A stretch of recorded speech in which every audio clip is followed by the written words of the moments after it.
Good afternoon. Let's start with call to order for the October 4th regular meeting of the City of Santa Rosa Design Review Board, and we'll get a roll call. Okay, let the record reflect that all that board members are present except for board members Kincaid and Briere, who will be absent, and board member Zucco will abstain from items 6.1 and 6.4 due to professional relationships with the applicant teams.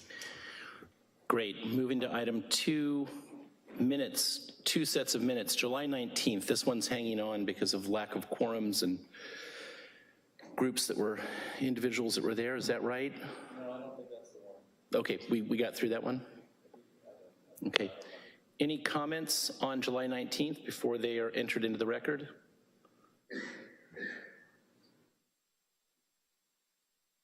Okay. Comments on August 2nd?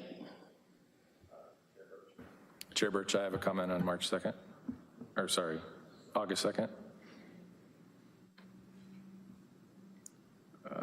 For item 6.2, 532 Aston Way, file number DR 170222. I would have abstained from that project as it's a professional relationship for me. And that was not noted in the minutes? That's not noted in the minutes, correct. But you didn't attend. But I didn't attend. I just wanted, okay, in the event we see it again, just wanted it to be. Yeah. If there's a reason that needs to be noted, Patty, according to what you would know, we'll get it in there.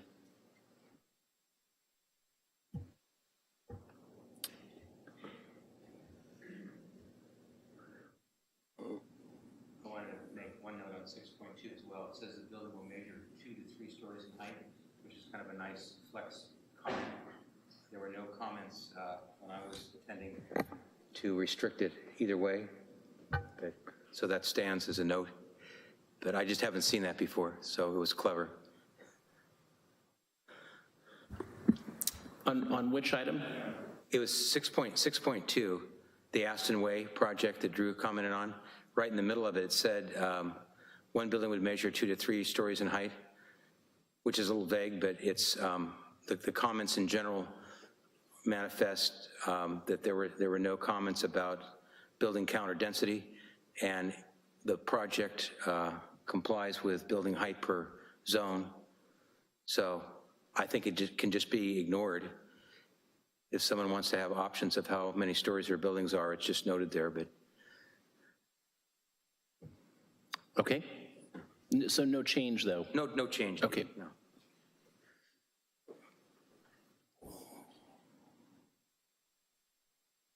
Moving on to item 3, board business. This is where we give a recitation of the Design Review Board's authority. The review authority shall consider the location, design, site plan configuration, and the overall effect of the proposed project upon surrounding properties in the city in general. Review shall be conducted by comparing the proposed project to the general plan, any applicable specific plan, applicable zoning code standards and requirements, consistency of the project within the city's design guidelines, architectural criteria for special areas, and other applicable city requirements, such as city policy statements or development plans. So that is the purview of this board. And we will get back to item 4, public comment. Public comment on items that are not on today's agenda. Anyone here with an item not on today's agenda? Seeing none, we will move on to item 5, statements of abstention. I think we covered those in the roll. Zucco from 6.1 and 6.4. And we move to our scheduled items. Item 6.1, amendment to final design review for Coddingtown renovation of a major design review, 733 Coddingtown Center, file number DR16-065. And Amy will give us a staff report. Thank you, Chair Birch and members of the board. As was mentioned, the item before you is an amendment to final design review for the Coddingtown Mall renovation. The project site is located at 733 Coddingtown Center, which is the Coddingtown Mall, and the area of work is just a section along the northern facade located or highlighted here in yellow.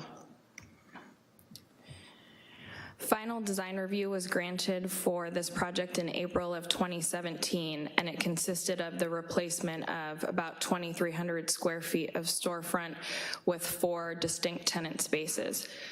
The proposal before you this evening includes the replacement of 3 of those 4 tenant spaces with 1 building instead. And so a singular 28-foot building would extend from the existing Starbucks cafe to the recently approved Ulta Beauty building, which is currently under construction. And so these 2 graphics here show what was previously approved on the top. You can see the 3 tenant spaces between Starbucks and the white Ulta building.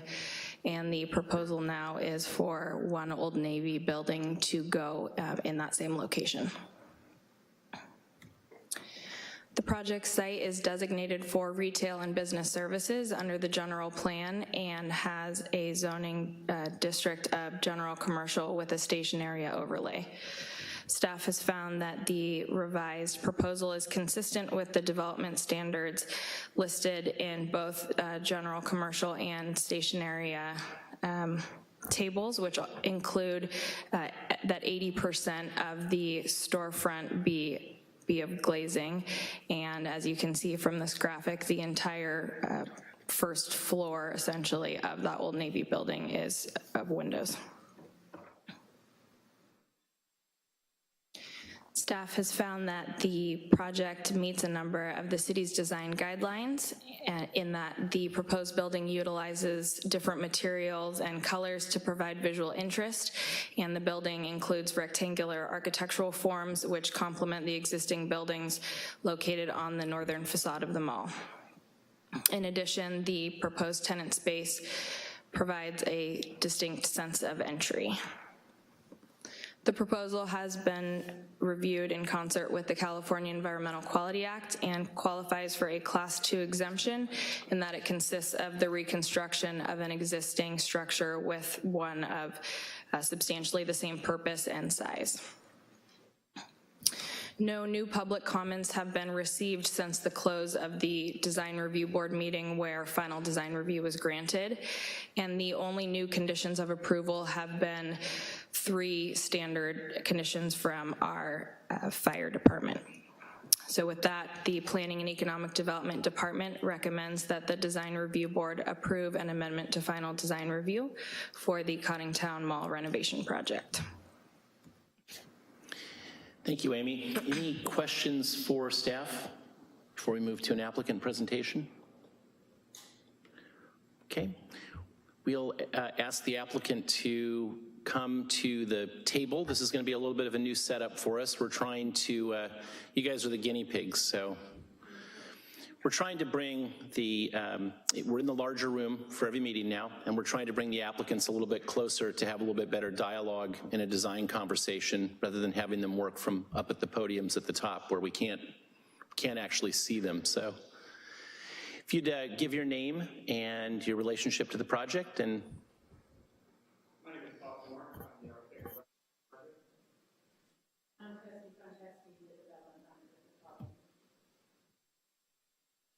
knock our socks off. Well, as some of you remember, we had the project approved, staff noted that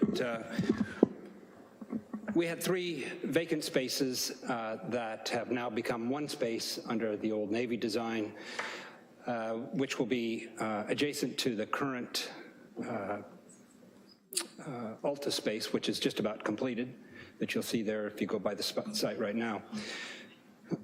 We all loved the original design. Unfortunately, we were unable to find any tenants that thought the same way until we found Old Navy, and they wanted the whole space. So we've been working with Old Navy for the past 6 months to come up with an integral design that worked well for Cottingtown and as well as for the tenant's use. And I think the staff did a good job of pointing out the fact that the use of the storefront along the facade, it's almost completely storefront, as well as the articulation of the aluminum fins design on the north and on east facade. So with that, I think it's fairly straightforward. It's a fairly simple design, 28 feet high and EIFS finish. Fairly straightforward. If you have any questions, I'd be glad to answer them. Great. Questions for the applicant? Start with you, Drew. You want questions or comments? Questions for the applicant? We're in a concept, yeah, no, we're in, yeah. Yeah, let's ask the applicant the questions we want answered. We'll come back to comments. Okay, I guess I have a question structurally that will key off, I think, my comment. So if you look actually at the sheet that you have now up, and probably the floor plan on A6, so the gray area there, that's the entry into the, like the back of house hallway, right? Correct. Okay, so is there something structurally that is prohibiting that gray volume from shifting in any way, shape, or form? Yes. It's constructed. That it's done? Yeah.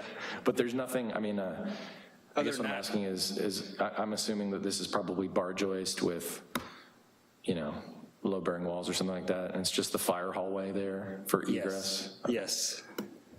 Okay, that's my question. So. Okay. Warren, questions from the applicant? No question. Same question? No question. Same question here. Same question. Same answer. Same answer. Fire halls are fire halls. Okay. Eric? Okay.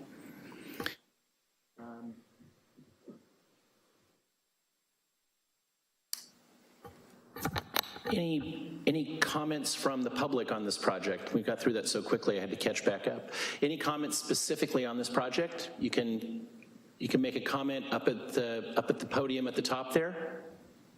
Anyone? Seeing no one, we'll close it up and bring it back to the board and bring it back to our discussion.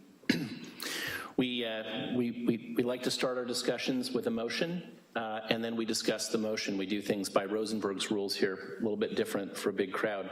So if I've got a board member who's willing to make a motion, then we can move to comments on that motion. I move to approve the amendment to final design review, Coddingtown renovation, design review major, 733 Coddingtown Center, file number DR16-067, waive reading of the text.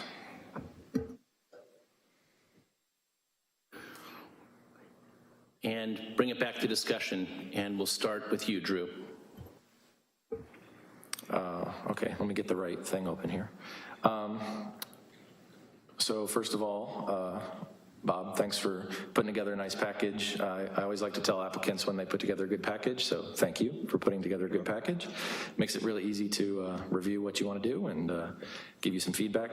I only really have one kind of issue, I guess, with this project, and it's under a design review. It's under a design guideline. It has to do with massing, breaking up the massing, and so that's why I brought up that fire hallway. So I guess if you could go to page A11, Amy, there.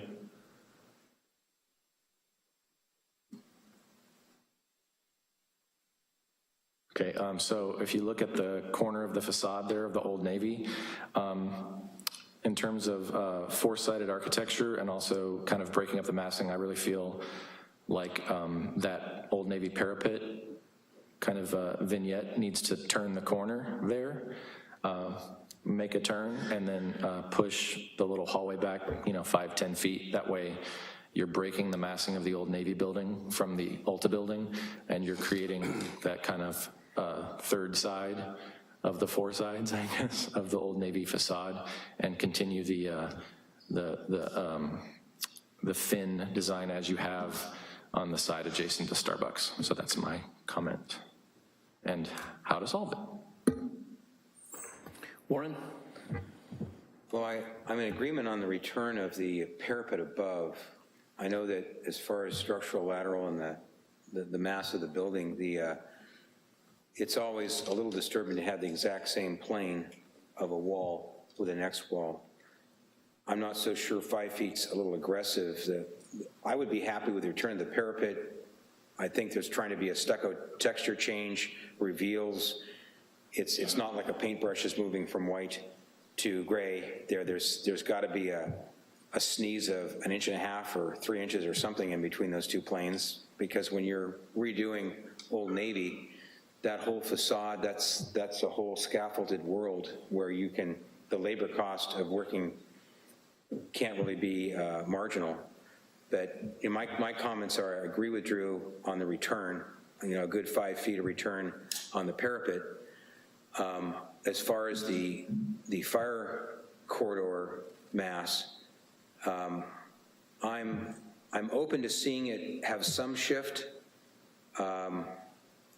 Somehow, I think that with the right reveals, at least a couple inches difference would be important.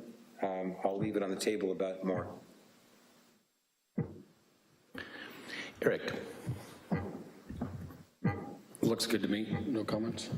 Nothing additional. I'm in the same camp as both Drew and Warren. I think mid-block where we got with Ulta, with the fattened sort of pop-up that we had, I think that felt okay. This is such a distinct mass on the corner. I feel like it really, you have a great view. If you swap back a slide, you have a great view here that's just, to me, is very typical of this, exterior entrance retail, and this facade is pretty much all done now. It's really all done well, with the exception of our Nordstrom's rack slip up, which we still, think about. But Ulta, you can see even in this shot with its thickened parapet,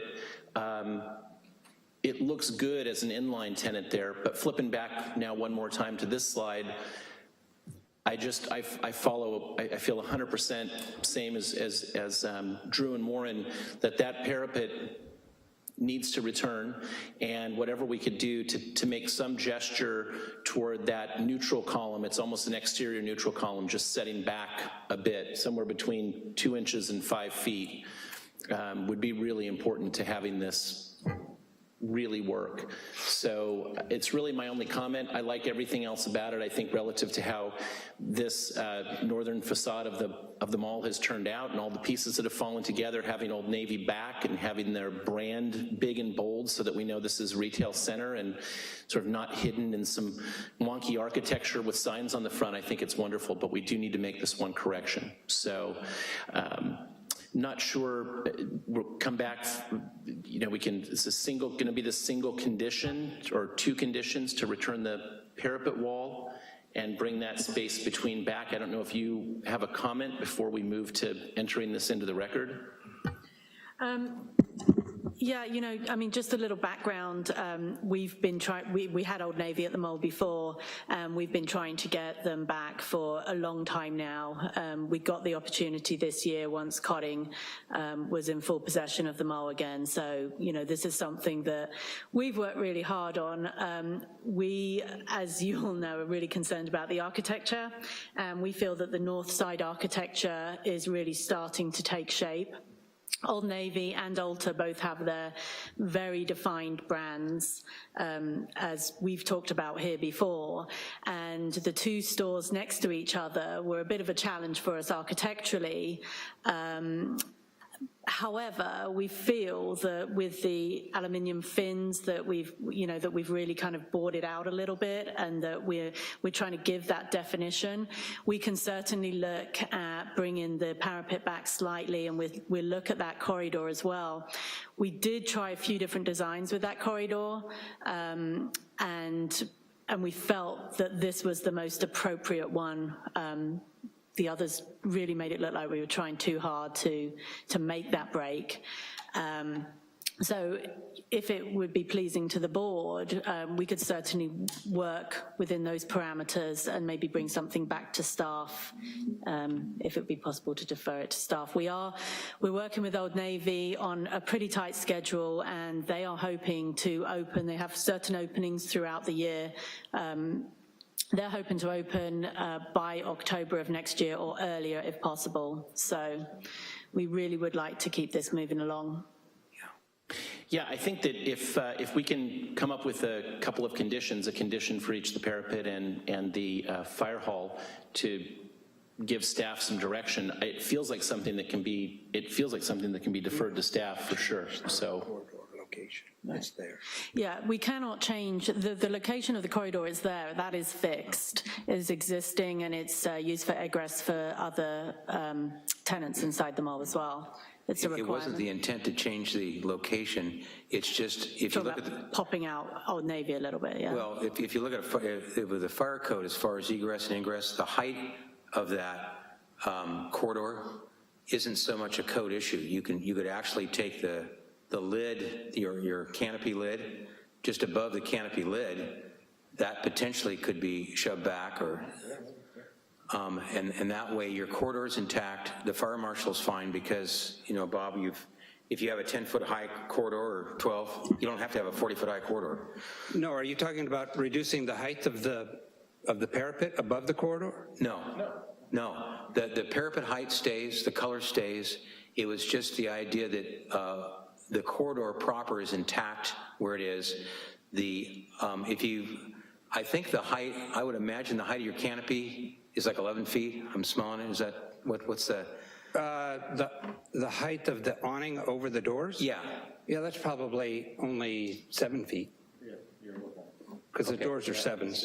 Okay, that's 7 feet. is 10 feet, so where the canopy is probably 7 feet. Okay. Well, the whole question is if everyone's fine with the door being where it is, the awning's fine where it is, the area vertically above the canopy, if you could make an adjustment there and shove that back. Yeah, I don't see that happening.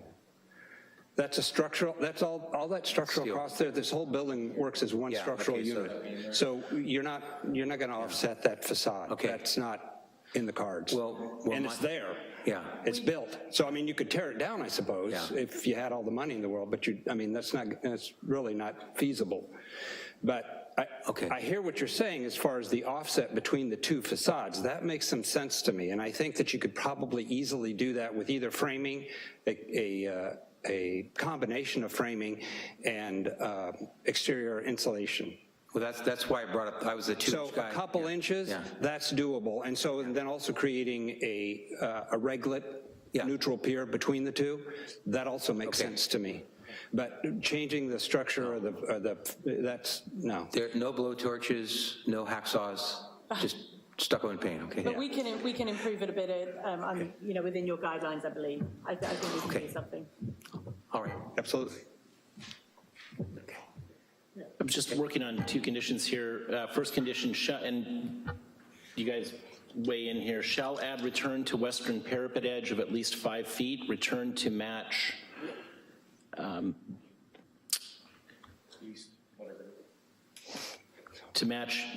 east elevation. That's like That- 20 feet. Yeah. So you might not want to save that. No, I'm thinking materials-wise, I'm thinking color, score lines, and I don't know that you're going to end up with any fin. It's sort of to me, Drew, I don't know that it needs to pick up any of the fins or the blue. God, no. Right. I don't know that it's going to go far enough back. We could, I just think we need to let the applicant be flexible with how they design that. Okay. 8 feet. Yeah, we can say 5 feet, 8 feet return, whatever, With no designed fence. to mimic, reflect, be in the same vein. I don't know how we would say that conditionally, but something like that. And that gives you the flexibility to do what works. in sounds good. keeping with the existing design. Perfect. Yeah. Is the light going in sequence, kind of like a disco dance, or is it all static? I hope so. But I'm a sign guy, so. Okay. So item number 1, shall add return to western parapet edge of at least 5 to 8 feet in keeping with the existing design. And item 2, or condition 2 is going to be, shall create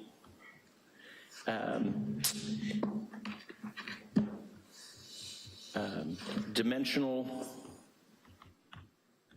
how about modest dimensional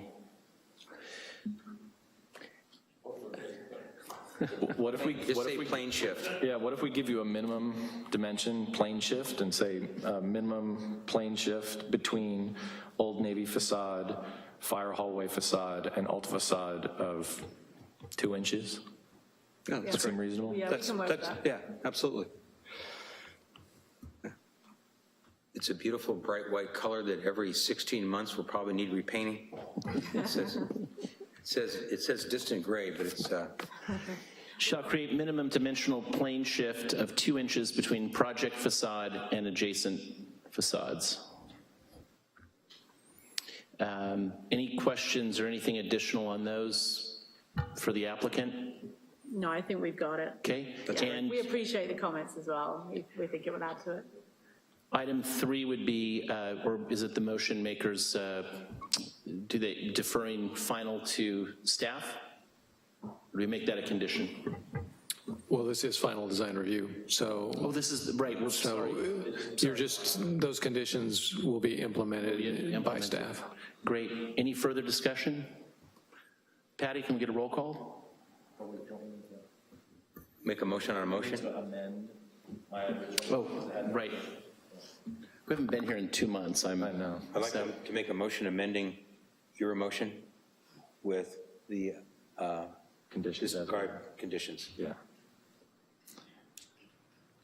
Good with me. So it's a friendly amendment. Friendly amendment. I accept the friendly amendment. Okay, and then the second accepts it, okay. And if I could just remind the board members to make sure the mics are on and you speak into them. Great. Thank you. So we'll get a roll call, Patty? Okay, board members Weigel, Aye. Goldschlag, Aye. Hedgepeth, Aye. and Birch. Aye. Great. So have we let, do we know if Zuko is in the building? Okay, so we'll take a quick recess while we wait for Board Member Zuko to arrive.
Okay, it looks like we're back in order and ready to call the meeting back to session.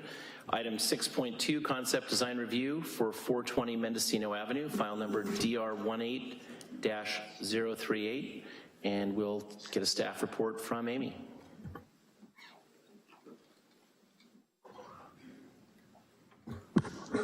Okay, thank you, Chair Birch, members of the board.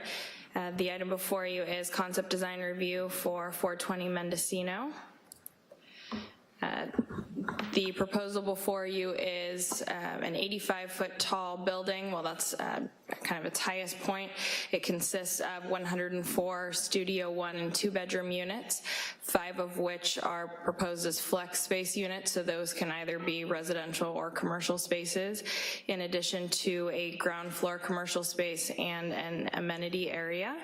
And there's also a 72 vehicle mechanical parking garage. This project was reviewed at the July 5th Design Review Board meeting, so this is a second concept design review.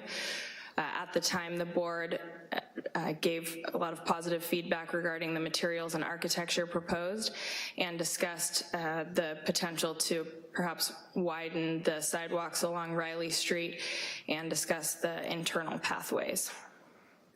Now, a return to the design review board for this concept is not required. Staff's really excited about this downtown housing project, and we appreciate the applicant's willingness to return based on a change to their project, and that'll keep this process both successful and transparent. So the project site is located at 420 Mendocino Avenue and 433 Riley Street in the downtown area. This is a photograph or an aerial photograph of the site bounded by red.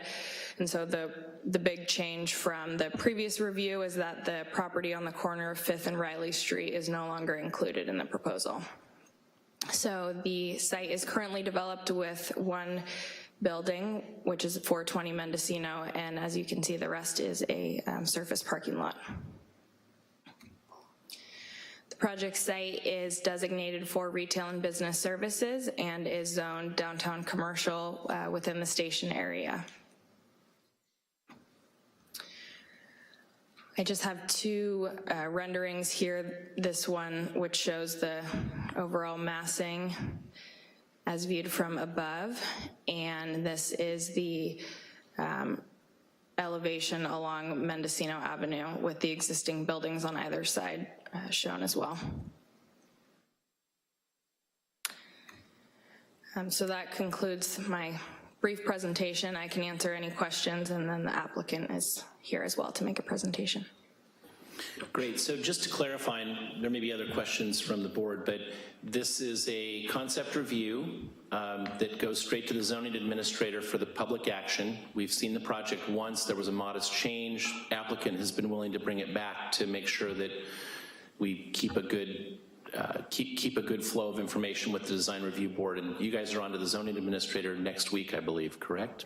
Great. Yes. Yep. Any other questions or any questions from the board for staff before we move on to the applicant presentation? All right, seeing none, give us your best shot here. Hi, I'm David Baker, the architect, and I'll go through real quickly. We're architects from San Francisco.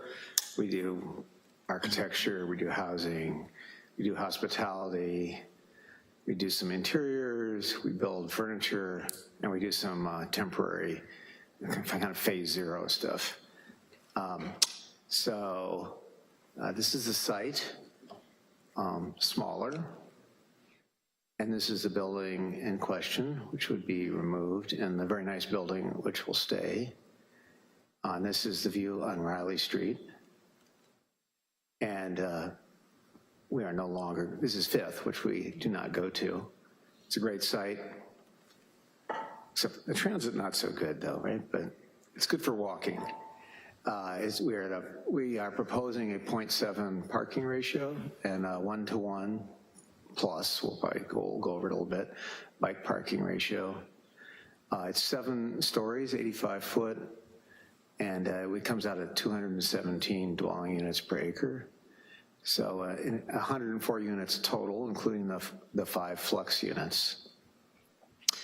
We have a mix of different sizes, going from studios to 2 bedrooms to the flex units are, they're two-level units. They're really almost a townhouse with a nice lower level that could be used for commercial. So these are all the strategies together. It's designed to be built, factory built with modules.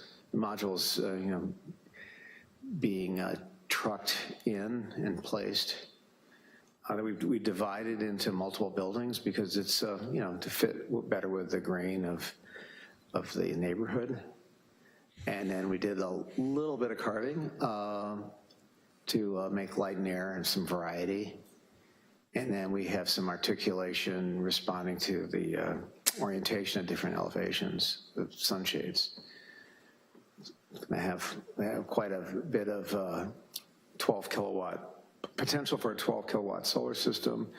And then there's a connecting muse is staying. It's actually got a lot wider. We got to 17 foot plus wide, and it goes through still. So I think that'll be really nice. And then it's, it'll fit in with the existing public realm on Mendocino Street in Riley. Mendocino Street being quite a nice street. So this is the site plan on the ground level.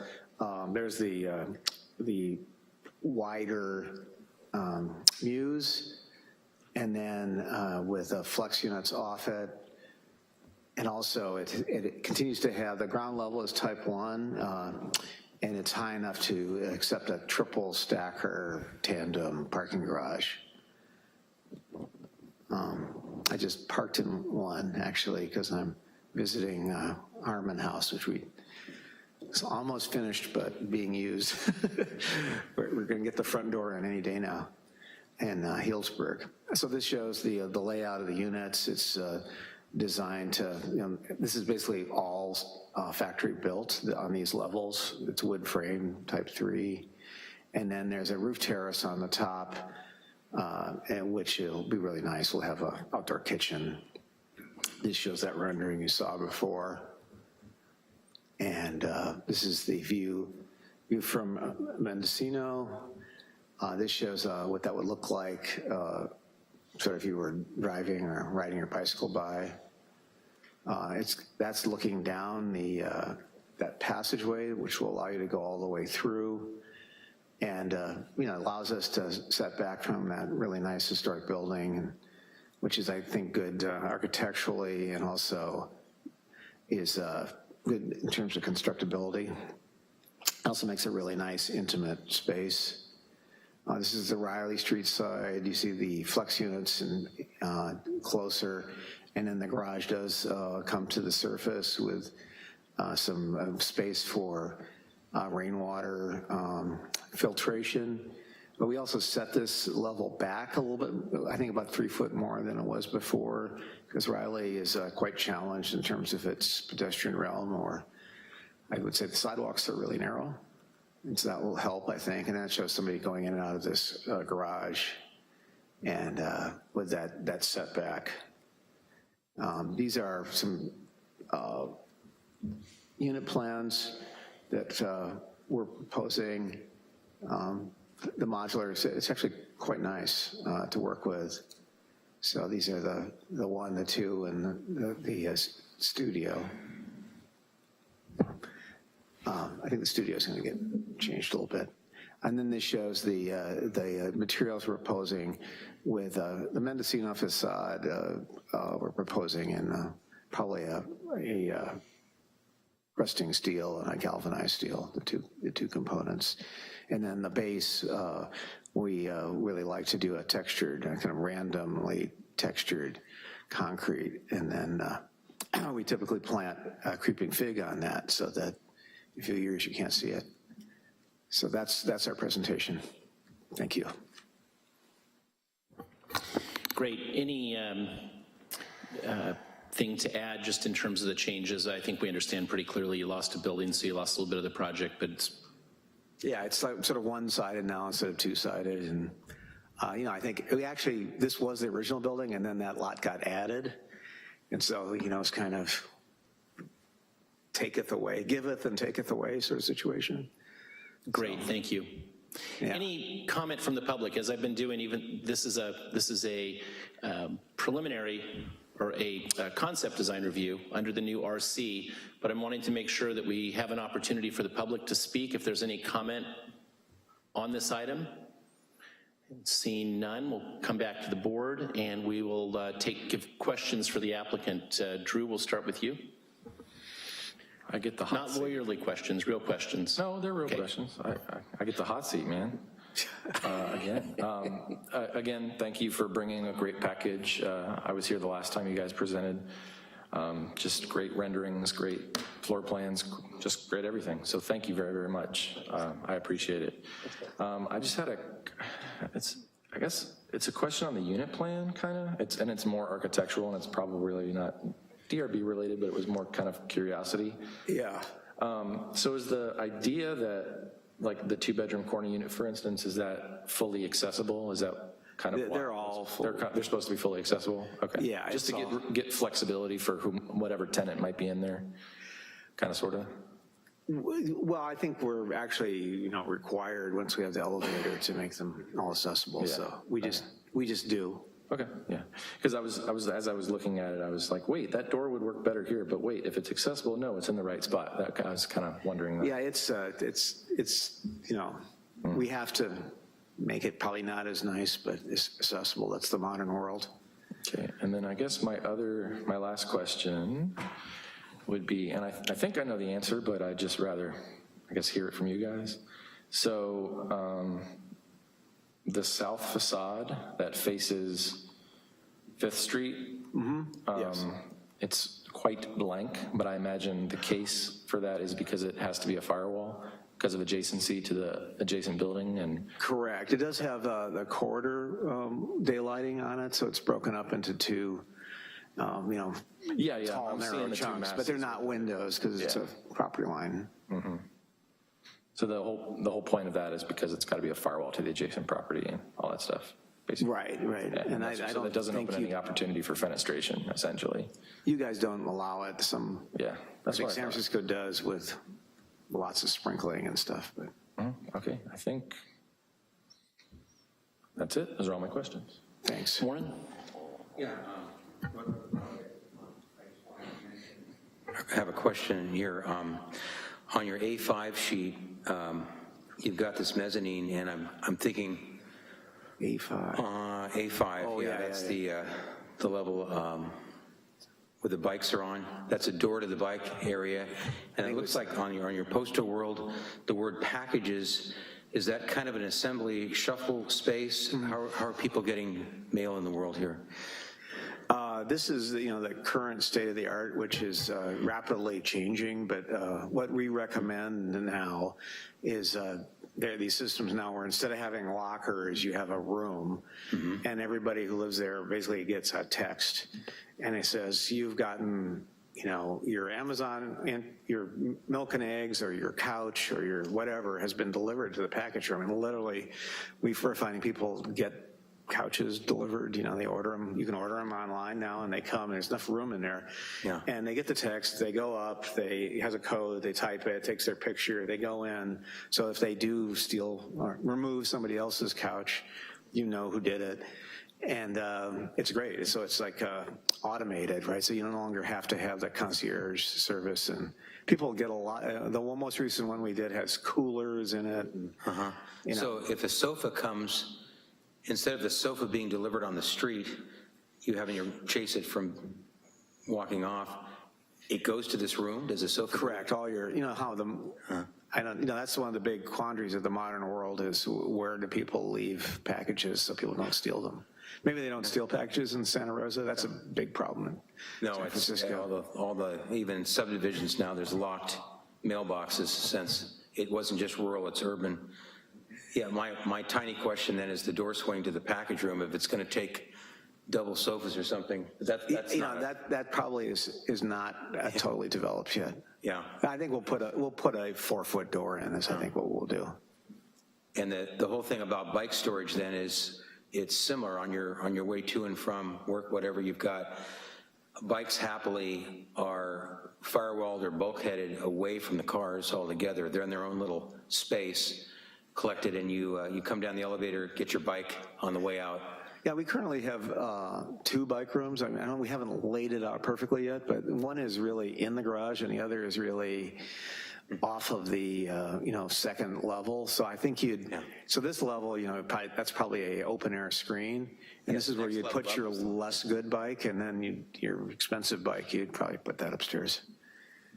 And, we'll provide locking racks so that if somebody gets in there, Yeah, that was my only questions. yeah.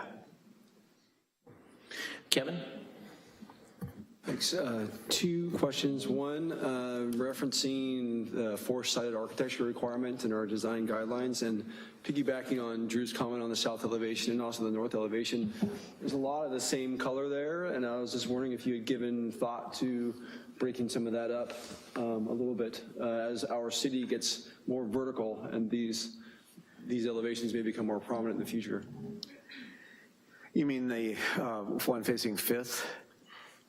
Yeah, the north and the south elevations are the 2 that kind of stand out as having less going on. Yeah, it's a property line wall, and I think it'll look nice because it's not so fat. That slot in the middle, really helps. And then, when this area catches on, I would hope somebody will, build a nice big building right there, right up against us, because they should. And I think that'll happen eventually. So it's not a permanent condition, is the way I'd put it. But I think I'm comfortable with that because it's a relatively short length. And on the other side, there's 2 little chunks, one of which the galvanized would wrap around, and then there's actually something that's very similar but a little narrower and then there's that, you'll see them for quite a few years probably, and I think they'll look nice. That's what I'm thinking about is the next 10 years until it is covered up. Yeah, and that's hard to predict, but I'm personally, I think it's that they, did it simple and not too big, and that's what they are, what they are. So. And then the other question was on the second level. What was what is the idea for the landscaping element? You mean on the terrace? That's on the terrace level. Yeah. Well, that's those units open out to it, and so they're really since we made the mews or alley wider, that's not super wide now, and so those would be more private patio areas and landscape. Tenant controlled, or? Pardon? So each has their own yard that's tenant controlled, or is it? No, well, this is a management question, but in our experience, it depends how uptight the management of the building is, but I think you try to do it so people can put their plants out there without it looking really awful, and then it's mainly landscaped, as part of the building landscaping and maintained by the building. That would be our recommendation. And is there an idea for that yet, about what that building landscaping might be? What we've done on this, it's pretty nice because it's a concrete podium. So we have many miles to go before we sleep. But what we've done in the past in this situation is do, essentially a vegetated roof, but with a covering of dirt. So there might not actually be planters, or we might have some larger planters, or if we get into real budget issues, it might be a planter that sits on top of the roof deck. Mm-hmm. So that is not designed yet, okay. But it'll be a patio area, and I'd be happy to share. We have some very fancy versions of this, which this will probably not be that fancy, but it can be really nice. Okay, thanks. Eric. I have a few questions. The stairway that exits out onto Riley Street on the east side of the building, yes. Is that both for entry and exit? You know, again, that's kind of a, A4 will show it to you. yeah, it's, I know I have didn't set this up to mimic our set. It very well might have, be tenant entry. So we would have, you know, there's some, we would propose a fob there, but that's really a management, you know, issue. So I would like to see, I think people would like to go in and out there, you know, but it isn't essential that they go in and out there, I would say. And then for the garage entry, can that be used by pedestrians as well, or is that gate going up and down based on similar to a remote or some other access to open up the gate to get to the car parking area? Yeah, there would be a gate with you know, some sort of control that when you get your you know, parking space, you get a fob or a garage controller at that point. And then it shows, it looks like in the photos and in the diagram, there's a pedestrian door there as well next to it. Well, I think we have to have that to, you know, exit the garage in an emergency. Okay. So can we talk about, I want to ask you some questions about the pedestrian passageway that leads from Riley Street going west along the side of the building that. Yeah, it's a tunnel there, really. Why is that there? Why is it there? Well, it's will serve as a good place to, you know, access the trash. So that can go out, and recycling, so there's that service element. I think that my feeling is that if we didn't have it, we would have an exiting issue from that pedestrian mews too, where, you know, it's like only one exit and it's quite deep, so I could see, I'm pretty sure we can't do it. I think we have to provide that exit by code. Do you know what's currently there now? Where that pedestrian passage is? Mm-hmm. It's a parking lot, right? Yeah, parking lot. Correct, but the buildings that are adjacent to each other at 609, 420, 404 are all attached. I mean, not attached, but there's zero lot line. So there's no pedestrian access. And you have it as 6 feet wide. So, yes. And I see the trash room there. So my other question is, how is trash service going to get to and from the building? Because you're talking about 6-foot trash bins, correct? Wide? We'll research that more. We need to start talking with the trash people, what they want us to use. And it might have to be wider, if that's true.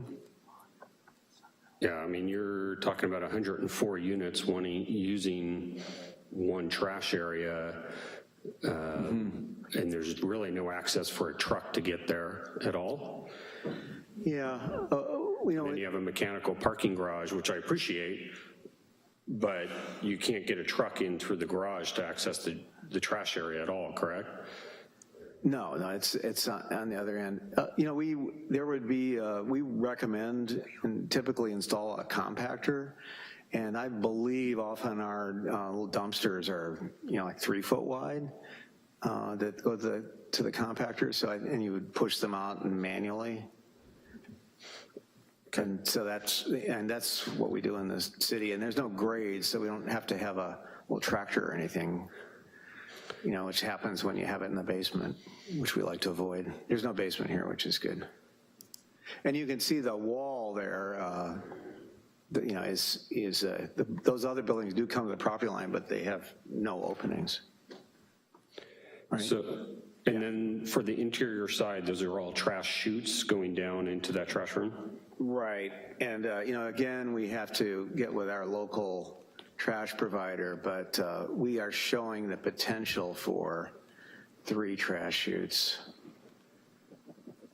Well, you know, that We do it many ways now, but we're often finding that people want to have a recycling, a trash, and a compost chute. And so we are, maybe that's not the case. We haven't gotten that. That would be, I think, the next phase. We like to really sit down with the trash people because they're all, we work in Union City, and it's really interesting because they don't really have design review. They have like trash meetings, and we spend, I think we spend like 80% of our time there talking about the trash. It's really kind of, and they find it amusing too, but it is their number one concern. Yeah, so I'll be frank with my concern. Yeah. Is, your experience working in San Francisco, Union City, et cetera, yeah. When you have an alleyway like that with adjoining buildings with no windows looking into the alley, right, that's an invitation for problems. So, my recommendation is that the building goes all the way out and not having the alley, but I am also concerned there's no access there to service the trash, so especially at 6 feet wide. Okay. You're not going to get a trash truck down there with an access at 6 feet. So we don't in Santa Rosa have alleys like that running between our buildings. San Francisco's experience is it attracts a lot of different problems. We certainly have our experience with graffiti and homelessness in this city, and that alley would be an invitation for that. So yeah, I think that's my concern. We'd propose a gate on Riley that probably that you wouldn't be able to enter. Maybe it's fobbed so that it wouldn't become a encampment issue or a sleeping issue. I think I'm. Do you need it for the construction of it being modular? That you need that room? Need what room? The alley? The room to get the equipment in to put up those walls, or can you make it? No, the first 2 levels are type 1, so that's site built completely, and then. But I think the reason we have it, and we'll have to verify how wide we need to have it, and maybe we're working in Millbrae now, where they have to drive the truck to the garbage, and they can't back up and they can't turn around.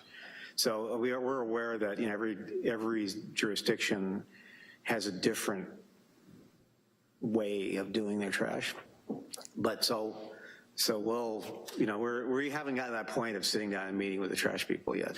I think one of the things, I'll just jump in and just make sure that our challenge, especially given this RC zoning in these priority development districts, is that we're taking a look at this at a preliminary design review, and I think it's great to move the process forward. You've got a project that's about 90% baked in for site plan, and we're trying to take a look at it. Eric's bringing up comments.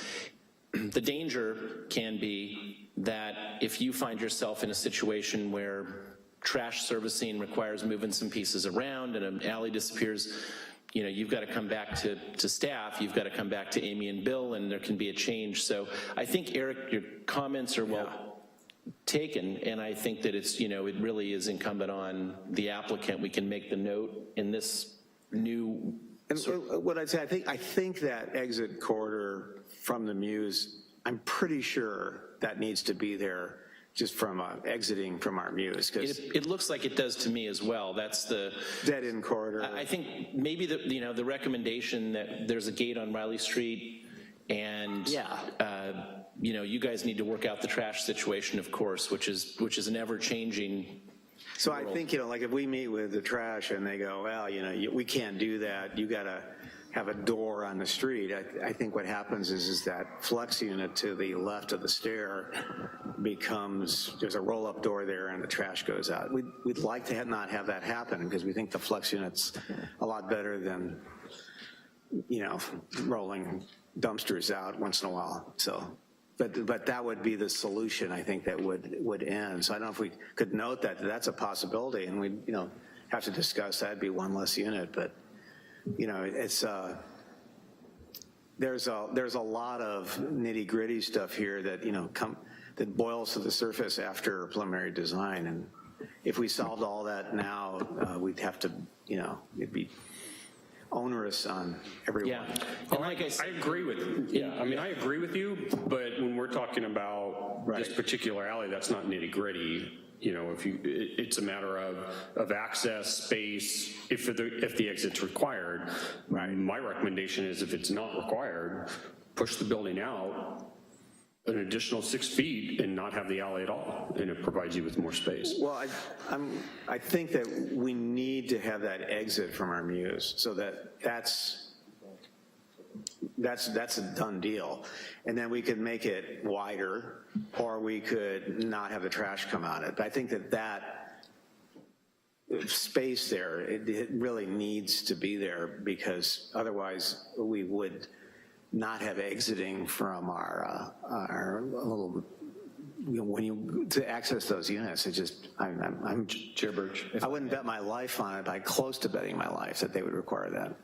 I think I have a solution. I was saving my comments till after we ask questions, but I know Eric's seems like he's really fixed on this. I've got a thought that I think might solve this and might also keep some of the design intent that you have.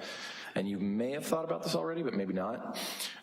So my thought is on this particular floor plan here, what if you pulled the trash room and the 2 flex bedrooms that are sheet south, and you pulled them sheet east, or, well, you actually pulled them south, and you put those 3 elements to the south, so the trash room, the 2 flex spaces, and pulled them to the south, and then completely close the pedestrian passageway that Eric is concerned about.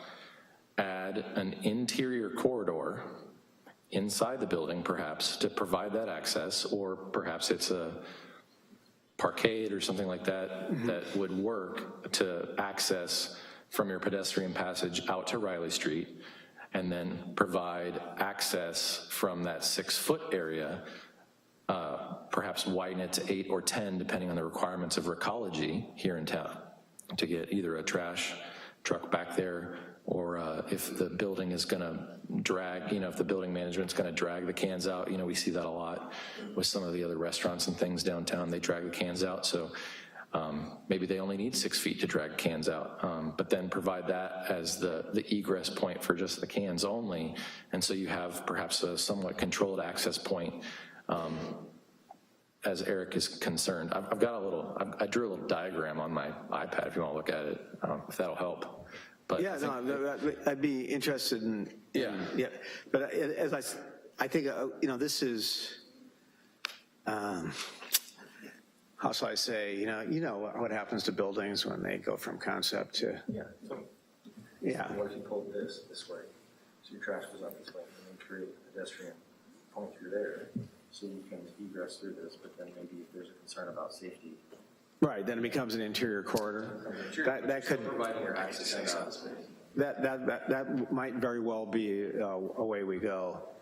And the other, I will say the other thing, just as another aside, the other thing I like about having that little space there is when you have an old brick building and you're putting foundations next to it, it just is awfully nice to have a little space there between, because sometimes their foundations stick out, there's all kinds of things that it might be good. We haven't, we haven't dug a hole there yet and see what's actually there. I wonder if it's as simple as providing a comment here that shall provide secure access only from Riley Street. In other words, that all the entrances from Riley Street are secure or fobbed, and then you guys can work out the trash servicing condition.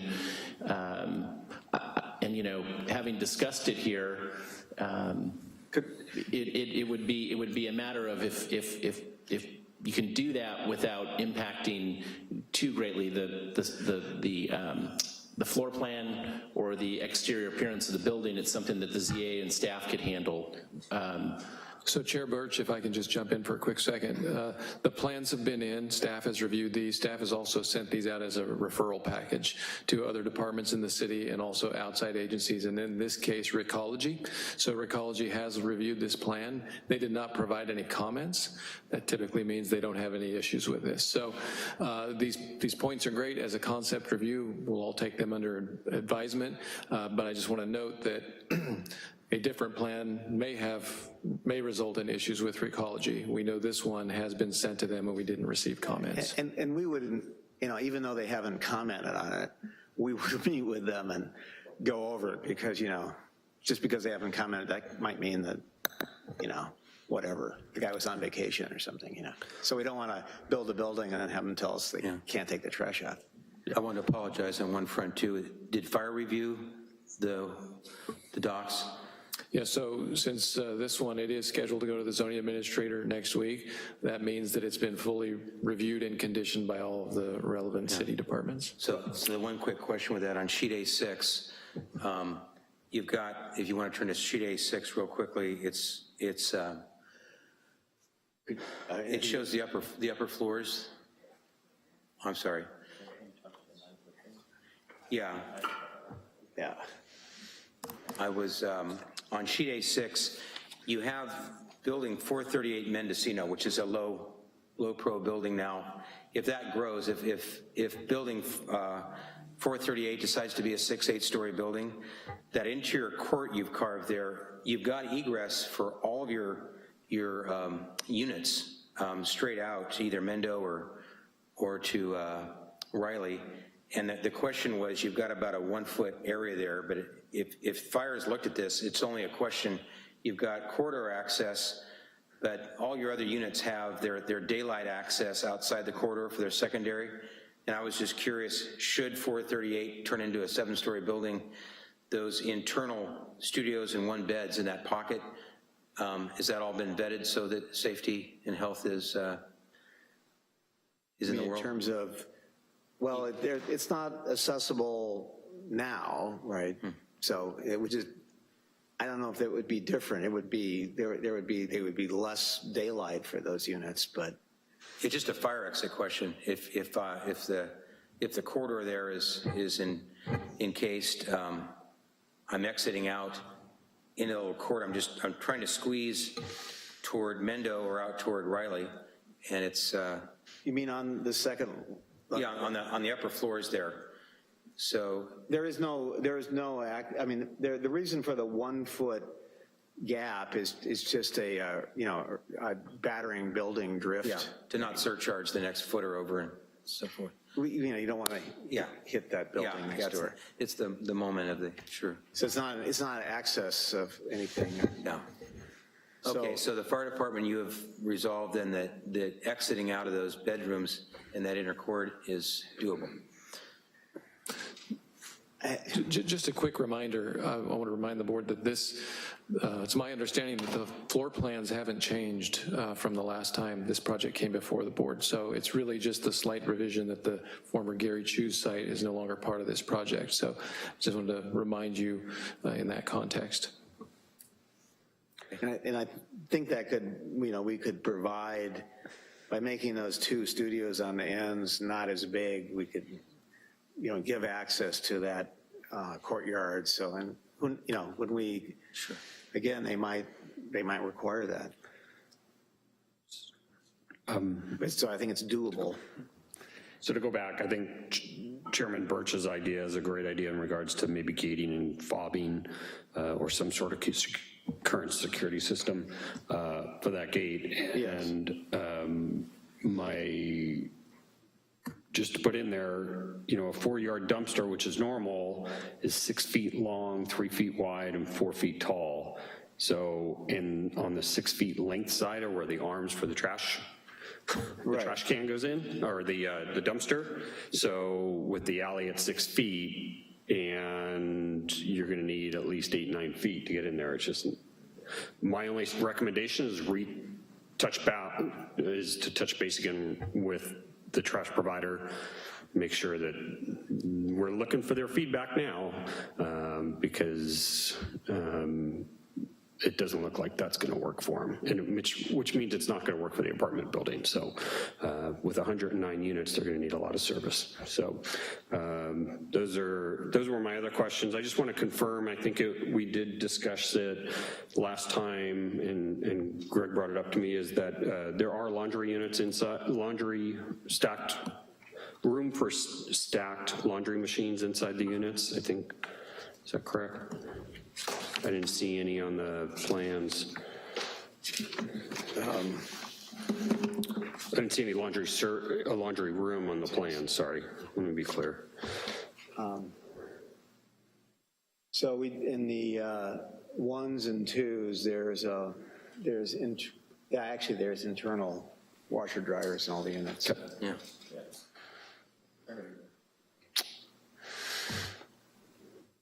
Those are all my questions. Great, and I have no further questions. Trying to refine this process of going through a round of questions and then straight to comments in these concept reviews. Drew, any further comments? Do you have anything that you want to add or condition as we send this off to the ZA? No, I have a couple of just quick comments. Again, thank you, I think, the developers for having the vision, I think, to put this together. This is something that I think we need to start moving towards, and so thank you for working with David Baker Architects to kind of try to execute this vision. I guess my only comment, I think Kevin kind of keyed off on it on his questions, and I guess I was thinking about it, and I was trying to stick more with the format of questions than comments instead of providing a comment, but you know, I totally understand the kind of rock and a hard place you're between in terms of your firewalls, but I think you know, in terms of how that relates to our four-sided architecture requirement in our design guidelines, I am struggling a little bit with that south and north facade. And so I'm wondering, and I think this is probably more a question for the developers than the architect, but I'm wondering in terms of perhaps almost a stopgap measure in a way, right? Because we don't know what's going to be built next to your building, right? And nobody knows that, you know, let's say 5 years from now that Gary Chu's building does get sold and a 7-story apartment building gets put there. But let's say it always stays a 1-story restaurant, right? So you'll always have a blank wall facing the south. So I'm curious, would it be an efficient use to put some type of public art on those facades? And that would meet a public art requirement for the city, right? It's commercial. That doesn't meet, yeah, there is no requirement, that's right. I'm mixing my commercial and my residential. But yeah, I was just thinking, like, what if you guys figured out a little something to put on there? If it's just a mural or, you know, I think cladding or using some kind of an additional materiality or something, I just think is gonna bust your budget, quite frankly. I mean, because you've got a wall that's stucco or ephes or something, but what if you dressed it up a little bit? And so that way it's just not so stark. I think that's the... So you're talking about the north side? And the south. Well, just that little chunk of south, like the little part of the L. I mean, but most of the north wall has actually got windows.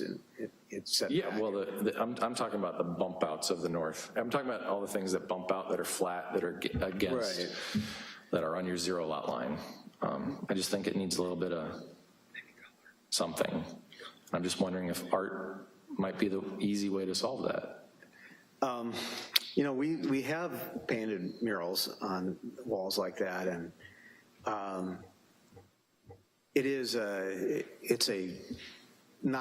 would not call it an easy thing. You know, it's actually, and we have a wonderful mural we did in Union City, but there's a wonderful Swiss woman who spent 6 months on a scaffold painting it. So, and we did have an art budget there, so that it was quite, you know, there was money involved, like significant money, as you might expect, to paint for 6 months on a scaffold.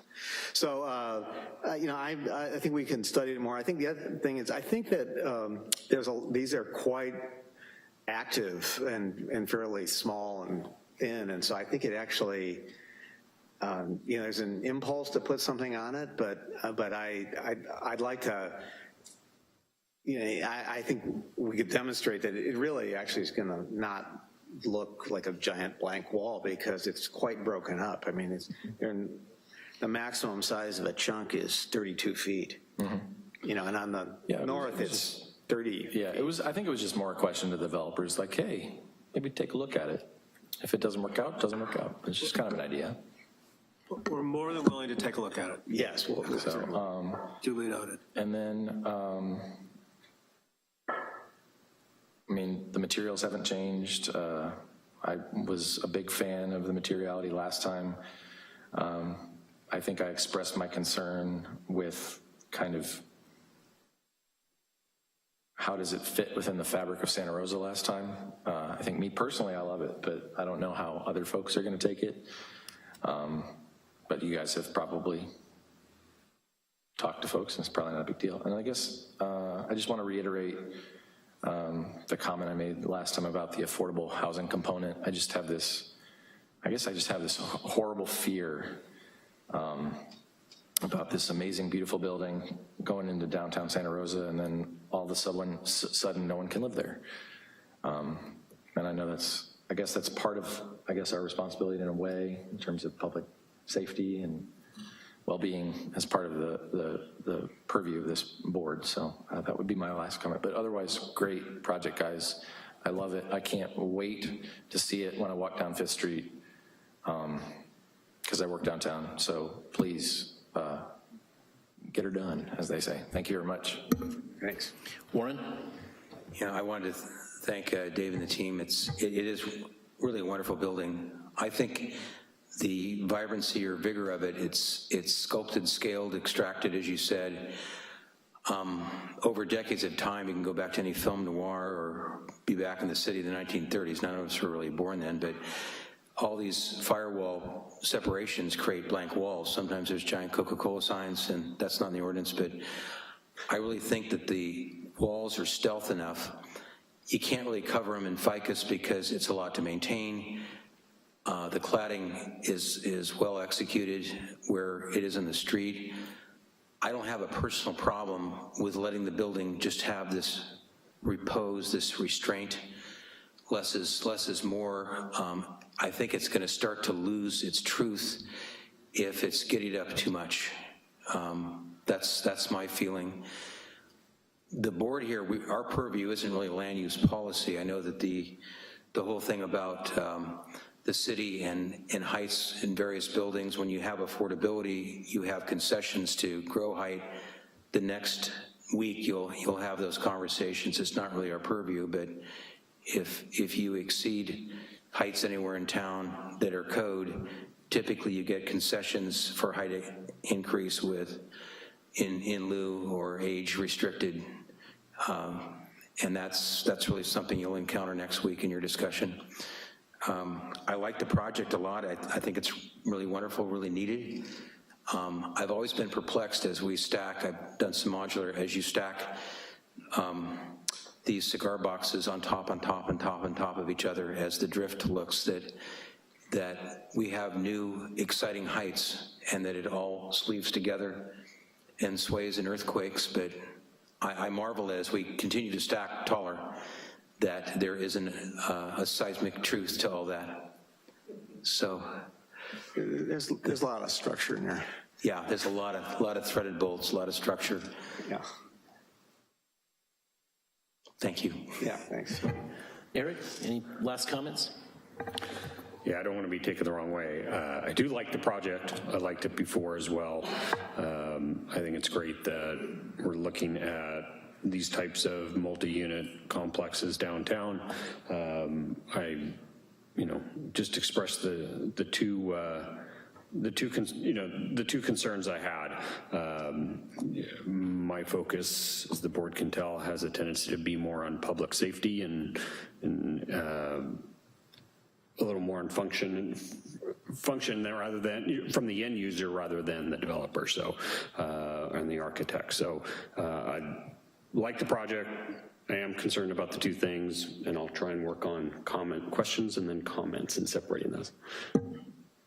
Great. Kevin? Thanks. Just reiterate my colleague comments that it's a great project for the city. I really appreciate the modular construction type, the factory built. The impact on the city will be less because of that. Echo Drew's comments a little bit about the four-sided architecture and those two elevations. And maybe it's just the way we're looking at it here. It's flat 2D elevations. There's no color. So there's lots of opportunity with something as simple as just some color in there and how you pick that. I'm not opposed to a couple of those stark walls like that as part of the design. I think it speaks to the overall design of the building and can add to it rather than, say, detract from it. Because you've done a lot with the articulation. The articulation is there.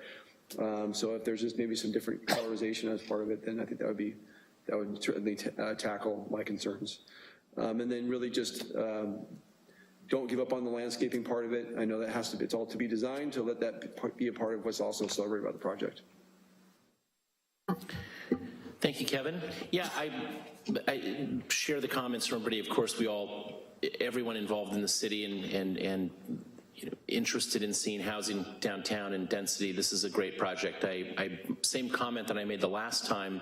The ambition of this project from materials that are presented to us is great. I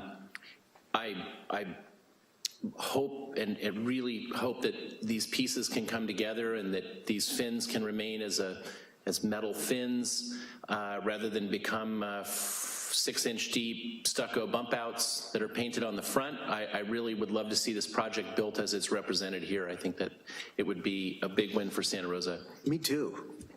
Let's do it. I wanted to, Drew, to your point about what people will think about this building in Santa Rosa, I had the benefit of, during the meeting here, there were about 18 of these high school civic students up here. We're down to 3, and you guys going for extra credit, staying longer? It's that interesting? Cool, good. But I got to watch their faces during the presentation that you gave. And so here's some really fresh eyes in Santa Rosa. And I saw some excitement and some light and talking back and forth between them and talking about height, and saw some lips mouthed very cool. And to me, that's what I'm looking at. I'm not so, as everyone has come to recognize, I don't really care much about what maybe the boomers in Santa Rosa think so much. We need to move on past that. And I looked at a lot of acceptance and excitement from a group of younger people here, and I think that that's the way the project is going to be perceived if you can get it done here. So thank you very much. Thank you.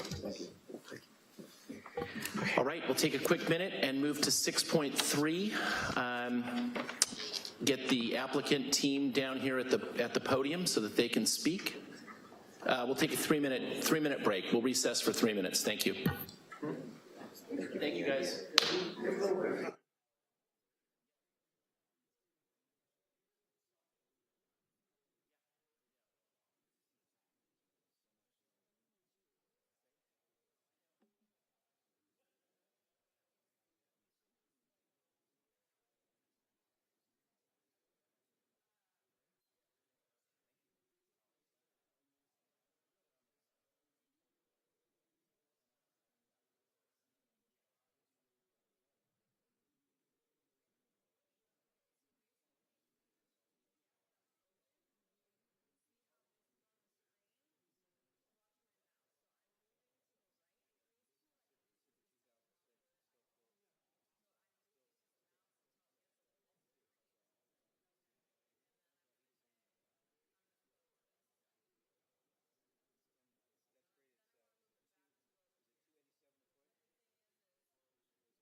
Well, we want to make sure yours works, because mine won't work.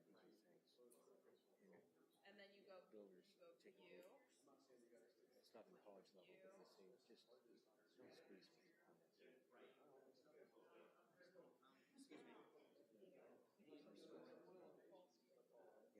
squeeze me on this. Yeah, it is. Oh, you know what? See, we have to drag it. So basically, this needs to be dragged to the right. And then drag to the right. And what's weird is you don't see it on this screen. Okay, but I can drag my mouse over. Yeah, so what I'm going to do is we'll minimize it. And then if I. Then we're going back.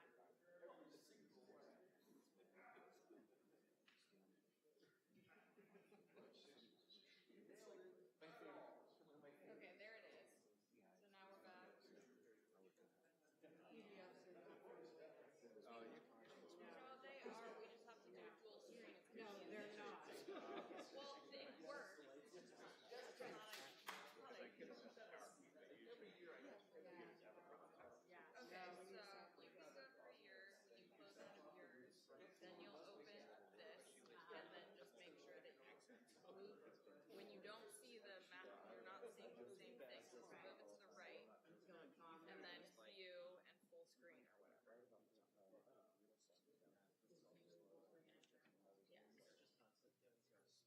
View, full screen, and then that'll allow them, and they can use the clicker then.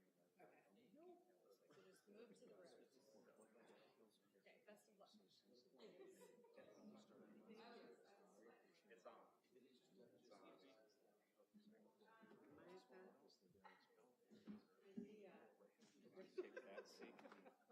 you're going to do most of the talking.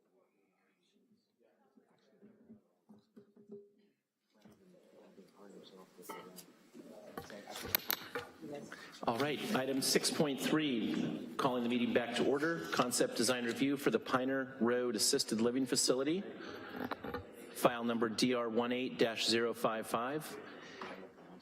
And Susie has a staff report of a thin staff report at the concept level here for us, or? I do. So the project before you is the Piner Road Assisted Living Residence. They're proposing a 92-unit assisted care facility, assisted care and memory care facility. It's 2 stories, 78,000 square feet, and it is comprised of studio, 1 and 2 bedroom units. Project requires design review, major design review, and a minor conditional use permit. The site is located up on Piner Road. Well, I'll talk about the general plan land use in a minute. It's one of 2 parcels that's undeveloped right on the corner there of Bay Meadow Drive and Piner Road. And it's adjacent just for, I don't know, just to associate it with something to the Walgreens store up there on Marlowe. Here's a close-up of the site, and it's currently undeveloped, relatively flat, and landscaped with native grasses. The property is designated, it's part of several contiguous parcels that are designated as a community shopping center. It's got the general plan land use designation is medium density residential and retail and business services. So the intent for that land use designation is to include residential, commercial, all, basically to provide those commercial services in the same block. So located to the south, directly to the south of this, is the recently and still currently under development Bay Village subdivision, and then the residential areas that have been developed there, single family dwellings for several years. And then to the west, the recent Yogurt Time Center, which is actually under construction right now, with a 4-unit commercial building and a separate drive-through building, and then of course Walgreens. The site is zoned general commercial, which is consistent with the general plan land use designation. And the project is not located within a priority development area, and as such will come back to the Design Review Board for preliminary design review. And yeah, and I guess you can, at that point, it will either be final or that can be delegated to staff. The applicant at this point is asking comments or requesting comments from the Design Review Board. And give me a minute to figure out how to get their project up here. And I'm sorry, do you have any questions? If you have any questions for me. Yeah, any questions for Susie before we jump to the applicant presentation? Yeah. Did you say this was in the priority development area, Susie? No, I said it is not within a priority development area, and it will come back to the board for preliminary design review. Susie, I have a question. Bay Village Avenue, where the wetland is that's marked there, there's 2 vacant lots right where the wetland is to the south of the proposed development. Do you know what's happening with that? Are they not able to build on those lots, or is there future development there or not because of the wetlands? They are approved for development there. I called the developer because at the neighborhood meeting, actually, a neighbor asked me about it. I called the developer and he's advised me. I know that building permits have been submitted and we've kind of reactivated the building permits. They were getting a little old, but they've been reactivated at this point. And he was dealing with taking care of mitigation. So, and there is a small portion of that wetland that does fall onto the subject property, and they are doing an avoidance measure so that the project can be hopefully found in compliance with CEQA through an infill categorical exemption.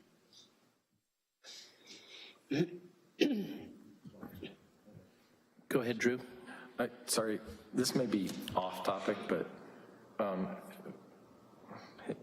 remember we saw a project that was on the adjacent parcel, I don't know, maybe 9 months ago, a year ago, and I think it was at concept, it wasn't preliminary. I mean, is that the site you're talking about to the west, or are you talking about the ones to the south?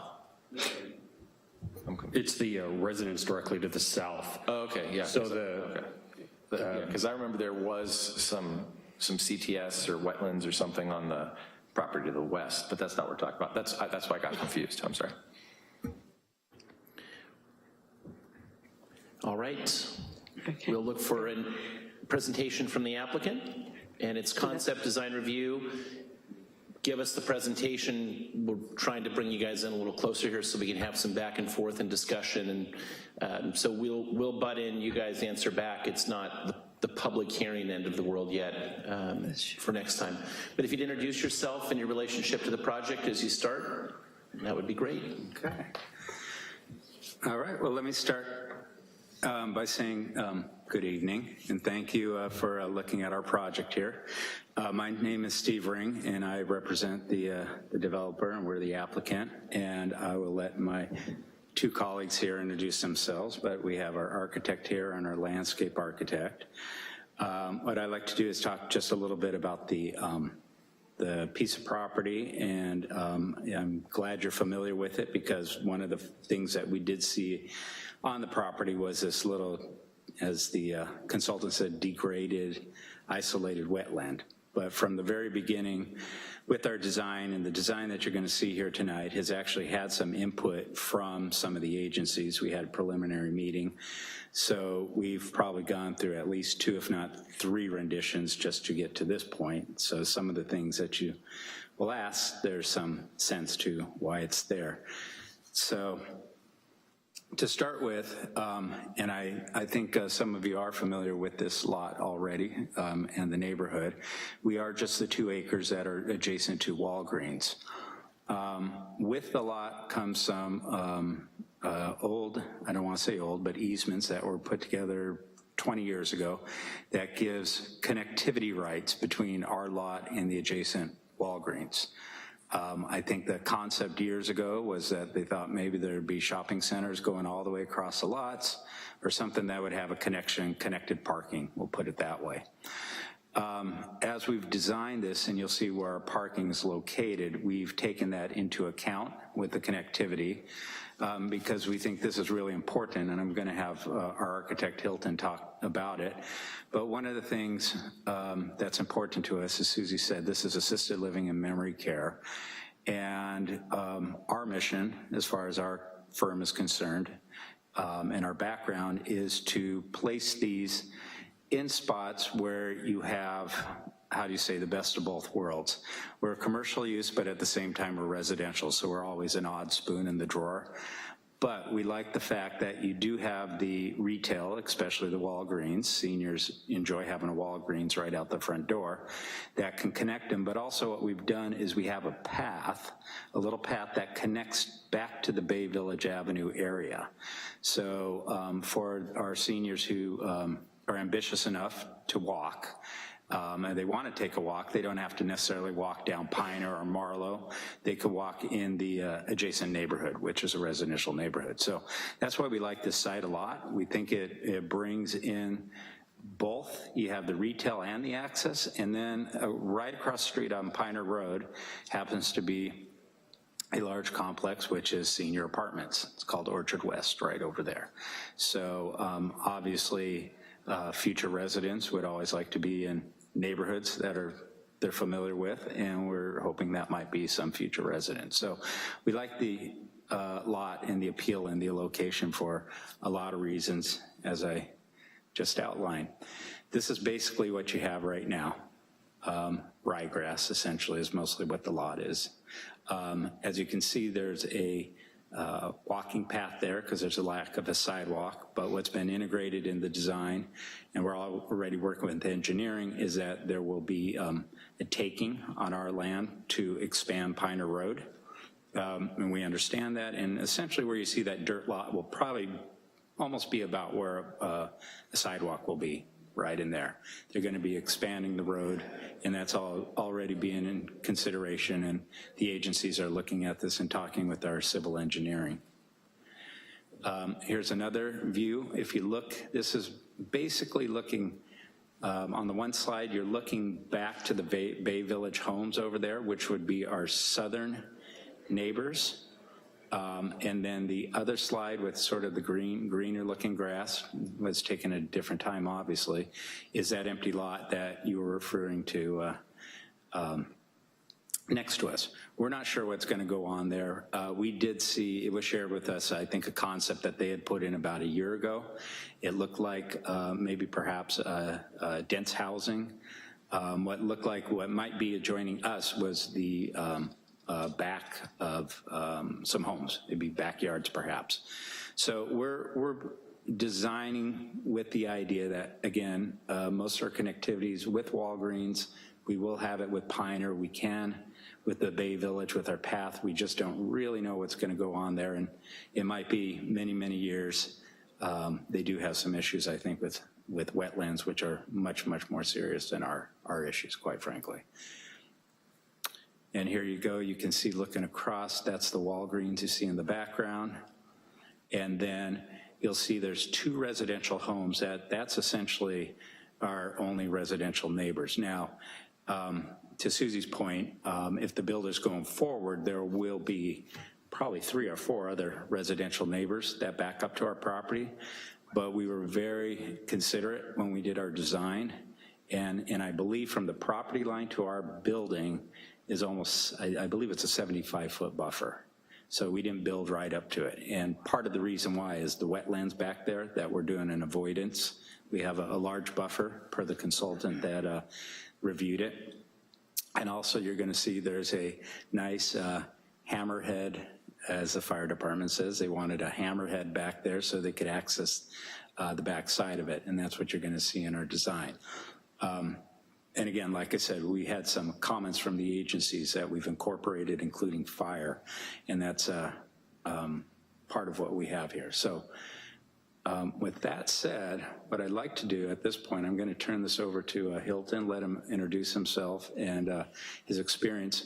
One point I did want to make, the operator who's also our partner, and he couldn't be here this evening, he has basically about 30 years of experience in assisted living and memory care. 3 operating right now. Right now we're under construction on a large one in the Glen Cove area of Vallejo. Plus he has 2 more under construction. Why I bring that up is he has many years of experience, so the design you're going to see and the placement, there is actual programming that's gone into it. Some of the things I think learned over the years where not to place something or where something should be placed has been incorporated into what we're presenting as far as a floor plan and so forth. So at this point, I'm going to turn this over to Hilton. Thank you.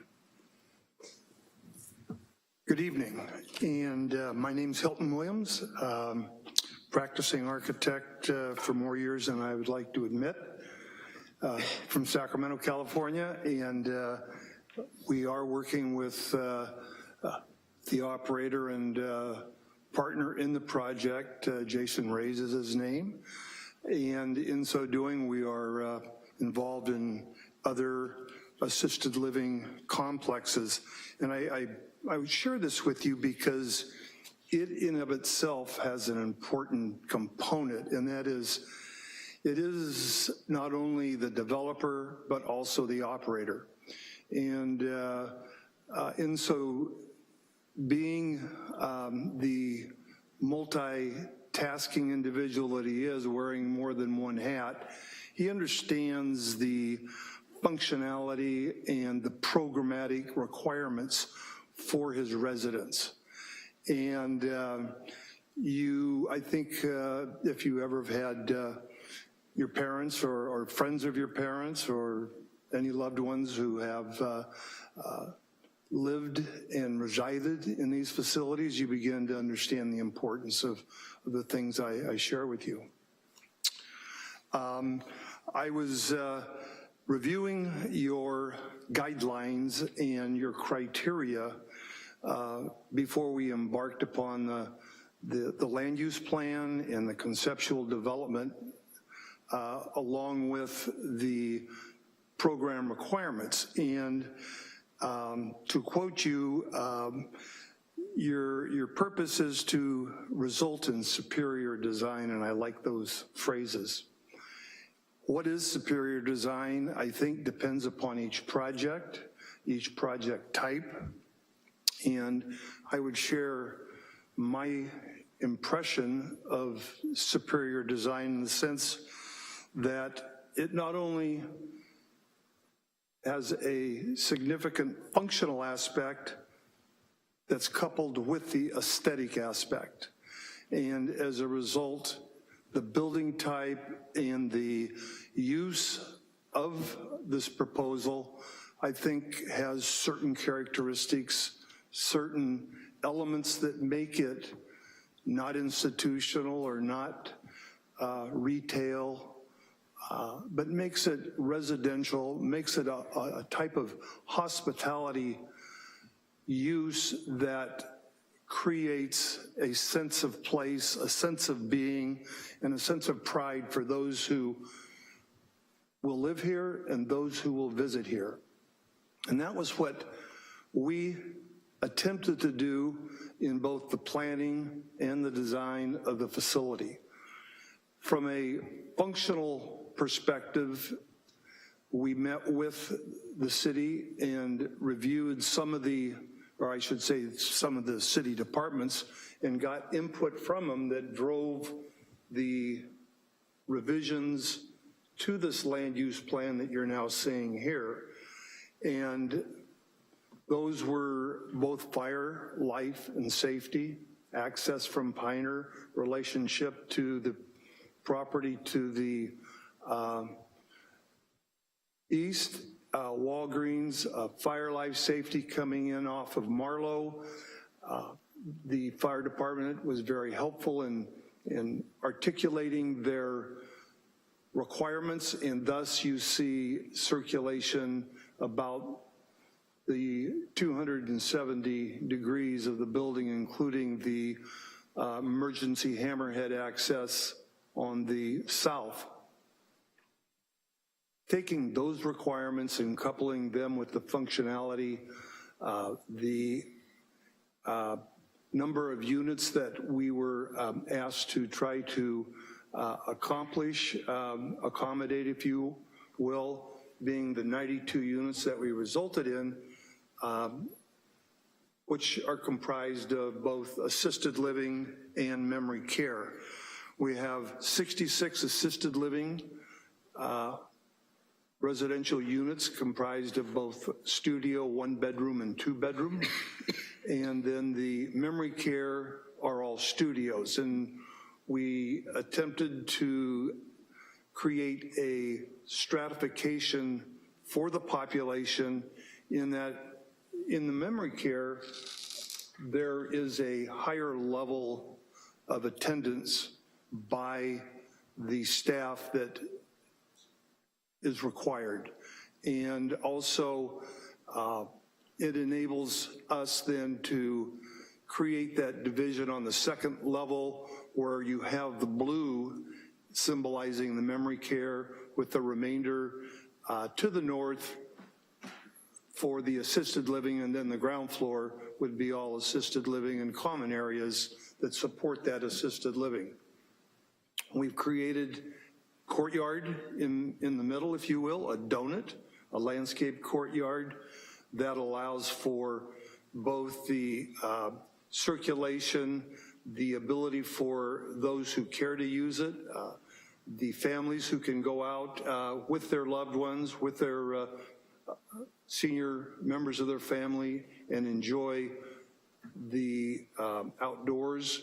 In addition to that, we have provided security so that there is a circumstance that those who have the, shall we say, the wandering characteristic, they then are captured and will be contained within secured areas.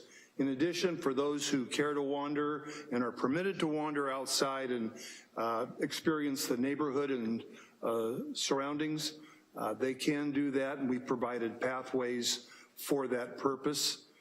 In addition to that, we've also provided for the community vehicle that would be used to take the residents into the various parts of the city for dining, for shopping, and for other kinds of activities. So it is meant to be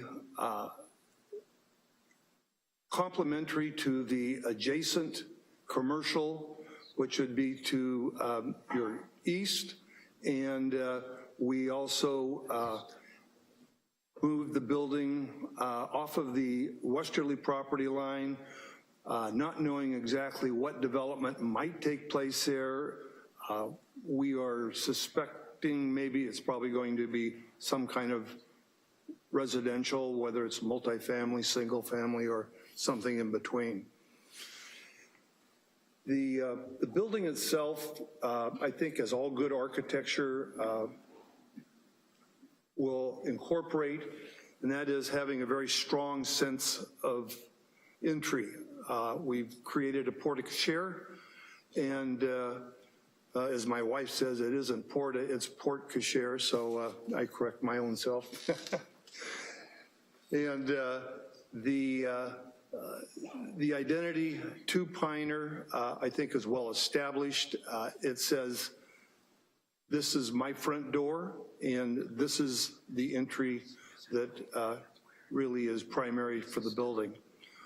And in the process, we also feel that a building needs to have a very strong base to it, to ground the building. And in doing that, we've provided a material, if you will, a stack stone that is, we're proposing a grouted stack stone. And I think that gives it a strong base with a rain cap on the top of it. Then that is complemented by your siding that is lapped and other materials, your plaster, your metal balconies, your glass and glazing, capped with a what I would call a rather simple intersecting hip roofs. And the idea was to create elements in the overall building that look and are divided by materials and color that create a village kind of an effect. And in so doing, you get a lot more interest, you get a stronger base pulled out from the upper second level, and in so doing that, I think it creates a lot more interest.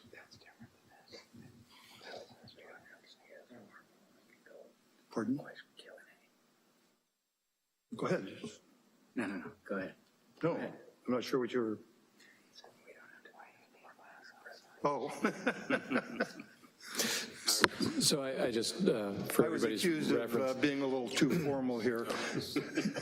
the setting is rather informal, so I think that the discussion back and forth with the board is usually how we conduct these meetings. Yeah, I'm definitely in favor of the give and take in any kind of situation. Just wanted to give you an overall flavor of where we have come from, where we have been, and what is being presented to you today. So, you know, I think that the issues when it comes to programs and resident activities we can delve into as we go forward. I think there are some characteristics that are important that drive the design of the interior. So at that point, why don't we do, you know, share a collaboration and discussion and see if I can field any of your thoughts and questions.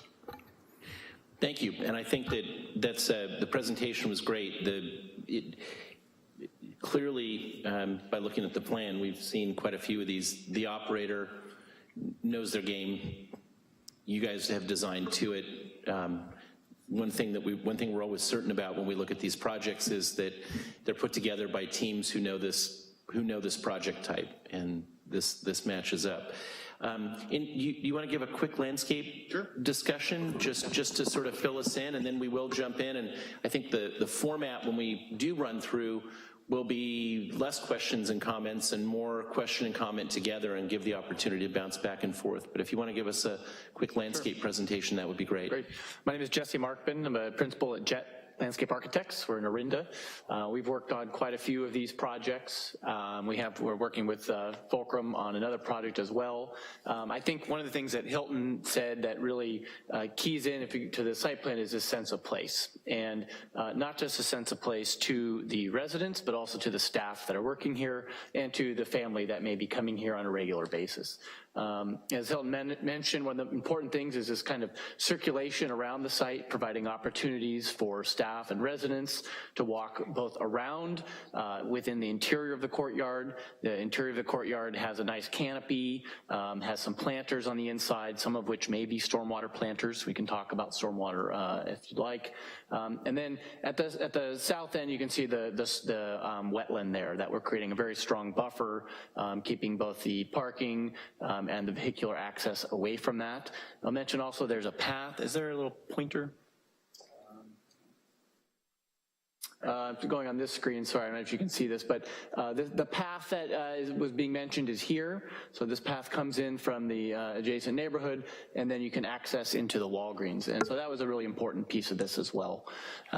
Providing a really strong entrance to support the porte-cochere and the corner of this building up on Piner to really provide a good sense of arrival. And then working with civil and architecture on the placement of these stormwater basins. The west side path is going to be permeable paving for the most part, and then for the most part we have asphalt and then decorative, but perhaps stamped asphalt in those kind of decorative areas. Great, thank you very much. Drew, I think being that this is a standard old concept, instead instead of an RC concept where we're trying to come to some, I think starting a dialogue is just great. So I know you're scared about question, comment, whatever, but let's open it up and talk and get the interplay with the applicant as part of what we're doing here. I'm not scared. I'm trying to be respectful of you. You're scared of the chair, I understand. Yeah. Okay. Where do I start? Well, let me start with what you're missing. How about that? So when this comes back to us,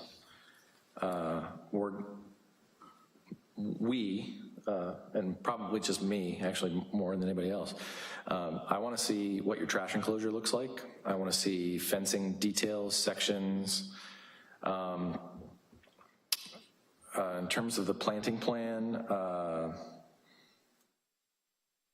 I think it's good, but there's a little, I think for me there's a little bit of vagueness about what trees what, and so I'd like a little bit more clarity on plantings. And let me just jump in for 1 sec. I assume that you guys have the full checklist. Yeah, you have the full checklist. For preliminary review that Susie's got, so. Yeah, I'm just running through things that I'm understood. Yeah, just real quick. And then probably lighting, the exterior lighting I'm gonna wanna see all that. I think, and the reason I wanna see the trash enclosure and the fences and the building and materials and all of that is, I firmly believe in kind of a holistic design of everything. So the trash enclosure shouldn't be like an afterthought. It should be an integrated component of the way that the building is designed. Otherwise, it's just gonna look like a trash enclosure. The fencing shouldn't just be, random fencing. It should actually integrate with the design of the building to create, I think, what you guys were talking about, a sense of place. So I guess here are my kind of overall comments. I'm having a really hard time identifying any real architectural style on the building. I'm seeing kind of a mashup of a bunch of different things, and so with the stucco and what looks like stucco and lap siding and then the stone, you're kind of sort of mimicking arts and crafts, but the detailing of the paneling, particularly at the porte cochere, seems, for lack of a better word, a little trite and trivial. I'm having trouble understanding the column detailing, particularly out there with vehicles that are gonna crash into it. And then there's similar column detailing throughout that I'm having trouble understanding. There's a usage of lap siding. I think the best way I can put it is what appears as white lap siding, because it appears as white on, I think, 3 of the elevations, and then it kind of shows up as a tan on the 4th. It really feels kind of lost in terms of the materiality that you're trying to create between the stone and the stucco that exists in some other elements. And then, as much as I hate to admit it, because I'm not a huge fan of stucco, but maybe a different color of stucco would make more sense in terms of the lap siding. Because again, that lap siding just doesn't seem to have a home. It just kind of feels like it's kind of splattered. The porte cochere, I'm having a really hard time with the porte cochere, particularly the scale of it. We have an element in our design guidelines about massing, breaking up massing. And to me, that porte cochere just feels really large and in charge. Whereas I think in terms to create a sense of entry, it needs to be lower than the main building height, and perhaps, all this kind of excessive detailing that exists on it with the paneling and the clerestory windows and all that. I just don't think it needs to be there. It just seems like there's a lot of lipstick on a pig in terms of a functional element. And then I think the other thing that I'm struggling with a little bit is some of the detailing at where you've created bump outs with an additional gable on it. Some of them have windows, some of them don't. And Warren and I were kind of flipping back and forth on the plan and the elevations, trying to figure out what was going on in those locations. And it just seemed like there was either a service space that kind of occurred kind of randomly behind it or something. And so it breaks my eye a little bit moving down the elevation. And then I think, where's my last note? I'm sorry. I wrote it here.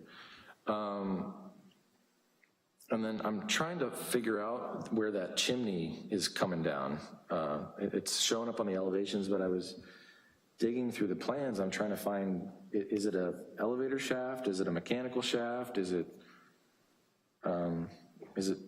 where all the vent stacks are popping out? Is there in fact a chimney a fireplace that I'm missing? Yes. Where is it? You know where it is? Right. Did I miss it? Oh, there it is. Okay, I found it. Yeah. I'm good now. I just couldn't find it. It was so tiny. I just couldn't find it. It's in that library lounge space. Okay, so chimney, okay. I just was trying to find the fireplace. And then I think lastly, the other thing in terms of the site plan that I'm struggling a little with, and I think it's the fence design that you have. I mean, you have a very opaque kind of monolithic fence designed, and particularly if you're talking about transitions between adjacent residential neighborhoods and where the Walgreens is, and I mean, I think the fence makes a fence of this type makes a lot of sense perhaps on the Piner Road side because of the super highway that is Piner Road. Are you referring to this fence elevation? We don't have that in our packet. I think that Drew is referring to the image of a property line fence that's on L 1.01 in the package we did receive, which was the heavy stucco fence with the because we don't have any columns and caps. Yeah, so that's better. Yeah, that's starting to be better than what was in this packet that we have. Yeah, this would be the suggestion of the trash enclosure. Yeah, no, I think it's a little better. And then the fence along the west property line, which is a combination of your columns and your metal and your masonry. Yeah, and our apologies if you didn't have the whole package, but we did submit this. Part of it too, that fence line that you're seeing there is on the south side. We wanted to be very careful. There's going to be a path on the other side, so we didn't want to create a corridor, for security purposes, obviously. And because what you don't see is on the other side of that path is the 6-foot fences of the adjacent residential neighbors. So if we did a fence 6 feet up, you can picture a long corridor, and that's just asking for trouble. Yeah. And then I guess the last question I have, because I have a bunch, I guess, here. The wetland protection fencing that is on the packet that we have, I guess maybe I don't know enough about wetlands, but isn't the purpose to keep people out from disturbing them? So then this little low fence with the rope, I mean, is that really, or am I wrong? I'm totally wrong. If I can comment on that. Yeah, actually our consultant who came out there and gave us a report, which in her words, she used this as probably the most degraded, isolated wetland I've ever seen. In fact, it's only a depression of dirt, basically about 6 inches. Her comment, and she said, quote unquote, you could put just a little fence with ropes around it and little signage that says protected area, please keep off. She said that was fine and sufficient for her. Yeah. Have you been to Crissy Field area down, so that's a pretty typical, protection is pretty simple cable or rope with posts and fence. I guess I'm just not that familiar with it, so I just more pose the question, hey, is this enough? Or if there were, frogs and things like that in there, we would need a different type of fence. But because it's just a wetland. Right, and wetlands stretching it. We even had our wildlife associate come out and say there's nothing living here. Yeah, I think vernal pool is actually even more specific. It's not. I wouldn't even call it that. I walked it today. It is dry as a bone. Oh yeah, I'm familiar with the site. I just, I just was more curious. So I guess those are my comments and my questions. Great, Warren, a lot. Thank you, Drew. Firstly, I wanted to compliment the team, particularly on the whole core vision of health. The plan has a lot of redemptive things. They always tend to create people with vigor. They're not always sleeping in their pillows are for diabetes, so you're getting people moving. And I like what's going on in the plan a lot. I know the whole issue of, I understand you're working through with your civil on big rains and how ground is absorbing, and this is more conceptual nature, but as you work on the landscape basis, you may have parking lot permeation between all of your plantings being able to absorb and filter all those things. The comments about dialing in on your plants, we don't really have a landscape person on our board anymore, but between leaf maintenance and there's always talk about if you plant a Chinese silk oak, they're gonna die in the frost of 2021. It comes through, it's 18 degrees here for 4 months, or 4 nights, but whatever. We do have stinger things that happen here. But I think the landscape will be certainly something to consider inside and out. You've got this kind of in-light quality, so the scale of the plants when you're sitting around in smaller settings will be scaled and larger. If you put back up on the screen your fence that we didn't see, there's this kind of a forerunner. What's kind of wonderful here, and just maybe Hilton to mention this, here you have a language of stone that feeds up to a column that's also stone.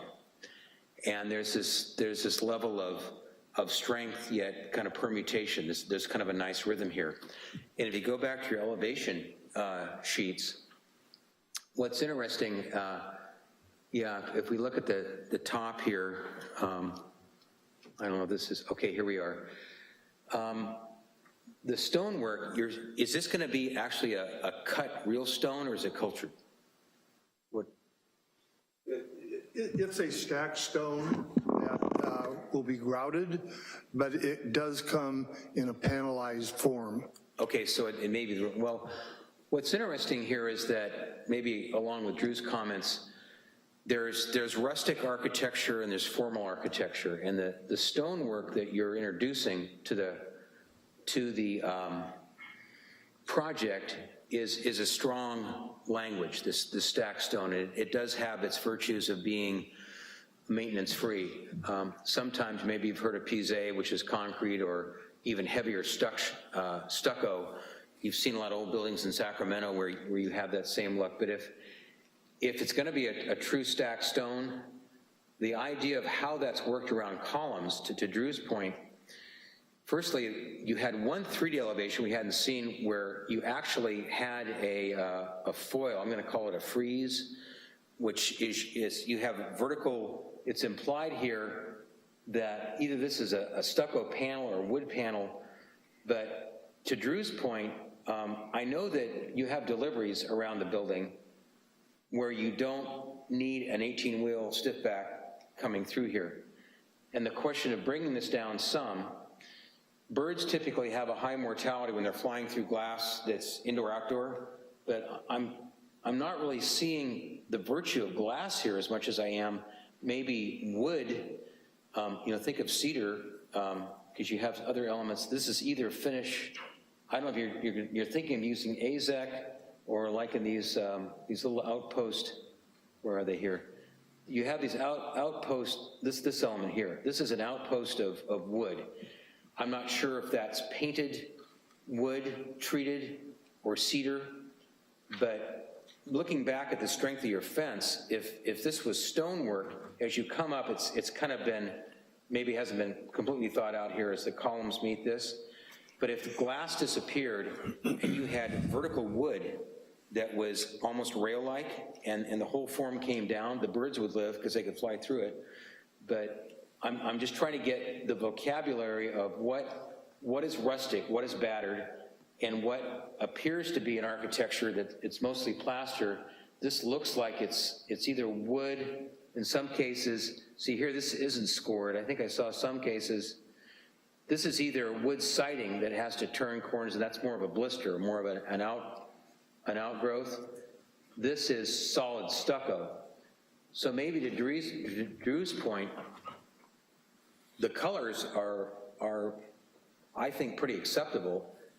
There's so much going on in the elevation that if there was a sundowning of the siding and the stucco carried the day, if the stucco was two colors, that's one consideration. In some cases, some of the windows were just left out. It was in other elevations. But when you do have arches, number 4? On the other one above. Yeah, to the left. Okay. Yeah, it's right. Yeah, right here. Right here. There's actually a window up there, so that's just an oversight. I'm having more joy without the arches. The language in your porte cochere is straight. If you think of rustic kind of Jack London architecture of cedar and stone, it seems like if this thing came down, it would appear less spindly. It needs lateral anyway. But just the idea of this being rustic wood, 8x8s or whatever, but they're spandreled together, that is really a warm, wonderful look. I think you're onto something with, you do want a great entry, but pulling this down, not necessarily having such precious railed, paneled work, but going back to your fence detail, I think the architect should be quite successful if it didn't have the arches. Maybe the siding isn't really as vital, but just coming down to the fact that the stonework needs to particularly be imbued at the front, that feeling of shelter more than delicateness. I think strength over delicate is at least important at the base.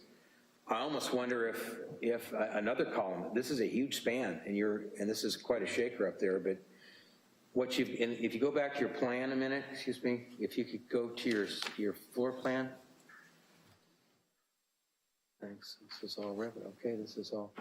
So here's your, this is a huge span. This has got to be a strong 45 feet of run here. You've got 3 lanes. Maybe those are 12 each, 36, but that's 42 or better in a span, and you can't avoid that. I'm not asking you to put any columns there, but the idea that the thing is lower, and you've already been experimenting to some degree, if you lost the glass and created some sense of a way that this is boxed together, I'm not asking that the lowest beam be clipped and splintered by bobtails going through, but I think that could use something. I know that where you have the actual, I'll use the word pilasters here. There aren't really parts of the rooms. I'm not saying don't keep the pilasters, but maybe at the upper levels, maybe they're not as needed. I just want to compliment you. I really like the plan. It's splendid how you're getting people to mow-gate, move around the exterior. I have no contest there. I know that the area is kind of tight inside, but I think you can cover that with landscaping. You have vestibules, which are kind of reminiscent of super inclement climate, but that's, that could be a noise thing. But I'm just saying, or it may be a security issue. Some areas you have, you're not double vestibule. I've asked you to help rescue people on the highway that have gotten out wanders, and I got an azalea for that once. That was nice. But I just love the plan. I love the fact that it went to compliment you. There was going to be, I'll really date myself here. I think I'm the oldest guy in the room, maybe. There was going to be an Albertsons at the site, a giant Albertsons with 500 cars in a parking lot. And it was going to be then kind of mixed with all kinds of other housing. Bill will love this story. So there's no Albertson here. You're taking precious land and doing a very important service. And I like how compact it is. I think you're really efficient in the acquisition, respecting Mother Nature. So I think it's with me, it's got good marks. It's just maybe creating kind of a quieter poetry outside that would quiet things down. There's Japanese poetry with 17 syllables, but that's all I'm saying. It's just a few less comments? Chair Birch? Yes. I want to add one other thing, if I may, and it's more of a question.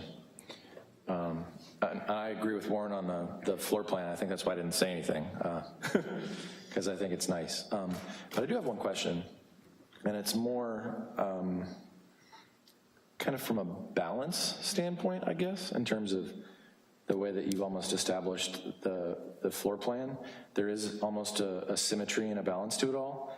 And maybe the answer is no, you're crazy. We thought about this because of the functionality of the building, but it seems to me like you have kind of core services on one side and then you have all the rooms other than that. And I just was curious if you had explored an entry into the building across a central axis from east to west, and put the central core elements in the middle, and then put rooms on either side on the ground floor, and then obviously the second floor would be the second floor in that regard. So I'm curious if you had explored that at all, or? We probably have done 4 different iterations to the floor plan, and always are somewhat conflicted relative to how do you create opportunity for the sleeping requirements, and then provide an opportunity for exterior courtyard like we have here. It kept dividing the space into actually almost 2 different buildings. And in so doing, when you look at the dining and you look at the social interaction and aspects and the point of access for all the guests, it lacked what I would call a focal, clear understanding of where that entry was, because it kept ending up on the side of the building, on the long side of the building. And one of the aspects is we, ended up carving out, if you just took that common area and moved it, it divided the building up in a very awkward characteristic. I think you're right, yeah. I agree with your comment on that porte cochere. We struggled with this. We've talked to the fire department and the other emergency services, and given the fact that everyone has to pass through and under it, begin to suggest to us, well, why don't we get rid of it and create a more, shall we say, scaled entry to the building? And that is being explored, along with what bothers me is this parking node here. I think it'd be a friendlier building. Yeah. Pardon? It'd be a really friendly building. It seems a bit imposing. Years ago, I did an oncology cancer center. It has a large porte cochere up in Fountain Grove, and it's for people that the walk-in life is questioned. But I think what's friendly about no porte cochere is that it's kind of like a lot of historic buildings around here, where you can just walk up to them like a hotel, and I don't feel perhaps a little less impinged. Yeah, and I guess my last comment too would be, I was just thinking about this as Warren was talking about the wood and everything and the porte cocheres, all the little hip roofs on all the bump outs. I was just thinking, you were talking about kind of a quiet respite and rusticness. If they were all false gables that had just a little bit of the elements that you're pulling at some other pieces, might be interesting. That's my last comment. Well, we actually, in the vision that we started with here, is, we did a tour of your neighborhoods and looked at some of the other similar kinds of facilities, and came back with what we thought we were concerned about, and that was having a building that's 250 feet long and not having the kind of massing and articulation of that mass, creating a smaller sense of scale. And maybe we got caught up in this challenge, and then applying the suit of materials to it and the colors to it kept this kind of solution going. And I agree, it could probably be calmed down. I thought your question about a quieter poetry was well said. And it probably applies all the way around. And when we get to pricing this out, the developer's probably going to say, Warren, thanks a lot for that suggestion. Well, your vigor, you don't have any shading, but look at your site plan, your floor plan. Look at the vigor and the action in the back and forth. The sun's going to track around this, and it's going to give, if people are losing their memory, it's going to be a different building every day because the sun will change. And so it's powerful right there in the site plan. That's going to be cool looking at that from a... Well, you know, also, it's always interesting. We are very close to the heartbeat and the pulse of the design, and it's you know, I think always good to hear the other side, the professionals who look at this all day long and think of their city and the, shall we say, the characteristics of design excellence. So I thank you for your comments. Great. Kevin? I should say I thank you for the comments to date. Well, I don't have the here, but I'll try. I always try to be a math wizard, so you got to... Always throwing those structural comments in there. Structural engineer Makes me cringe. Yeah. Let's see, the first thing I would just like to start out with is I really enjoy the way that you're celebrating the landscaping and the outdoor experience of the residents, because I think that's wildly important. It would be a benefit to potentially, if there's a way to eke a few more feet out of that courtyard space, because I think that's going to be a place where people really gather. I can tell from the plan that it's limited, right? And you're really pinched in that direction. But it is 2 stories on both sides of it.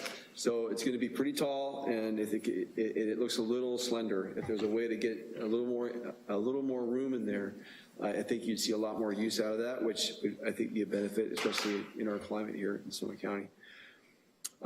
There's been a lot talked about on the elevations. And at this point, I'll probably say I just agree with the comments that's been made. Particularly the arches was one thing that stood out to me that wasn't really working with some of the squareness of the elevations, but I thought was working. I really do appreciate the articulation along the perimeter and what you've done with the roofs there. So many times we see these types of projects with this one big flat roof that you see. And that's really, what we were trying to avoid. Really appreciate that. I heard someone say metal balconies. I think you described metal balconies, but in the elevations, they look more like wood framed or got more bulk to them. And I really enjoyed the metal on the fence. And the more that those balconies and the railings there could mimic that, I think would be a benefit to the project. Let's see, I think everything else has already been covered. I don't think we need to go over it. Eric. Thank you for the presentation. You actually answered a few of my questions when you were going over it, so I appreciate that. I do like the project. I agree with the earlier comments about the lap siding and too many different types of siding on the elevation, so I'm not going to go over that again. The shared access to the adjacent parking lot at Walgreens, how does that deed look? In other words, can you move where that shared access is, or is it specific to where you have it in the project plan? Are you talking about on the south side? Yes, in the southeast corner. East side. Right here? Yeah, that connection right there. Correct. Yeah, I should say southwest, yes. That came about with the meeting with the fire department, and talked about access from the road over on the west and coming behind the store and having access to the site itself. We initially, when we were,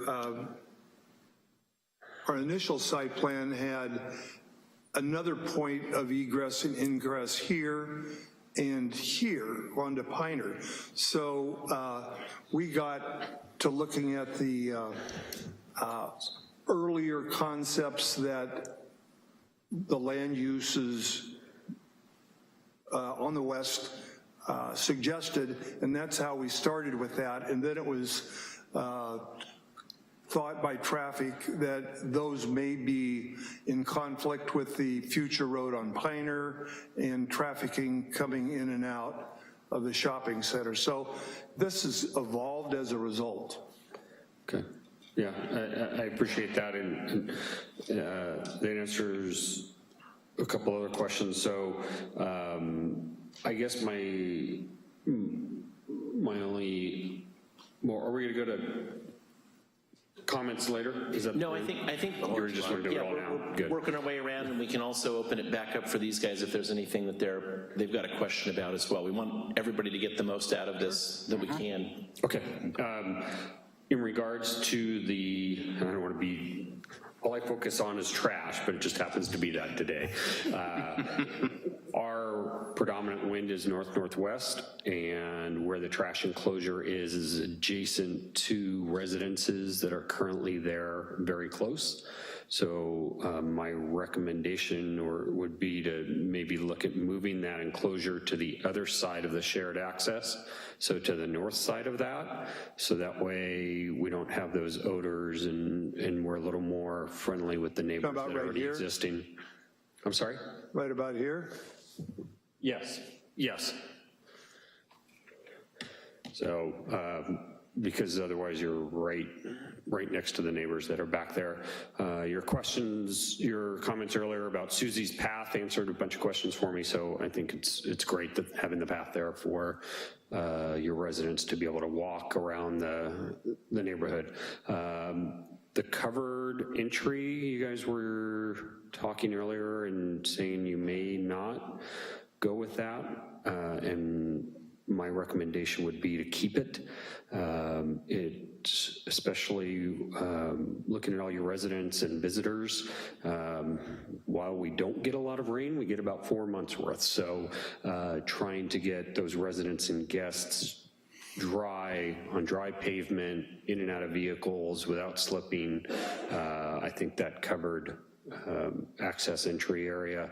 One, I think it's attractive, but two, I think it'll be a great benefit for those residents and visitors. So I would encourage you to keep it there. So, or if not, move it elsewhere. I see, where the first several parking stalls are as you enter the complex are partially covered, maybe extending that if you're looking at removing the cover in the front. So. That was it. I appreciate it. Great, thank you. And I think,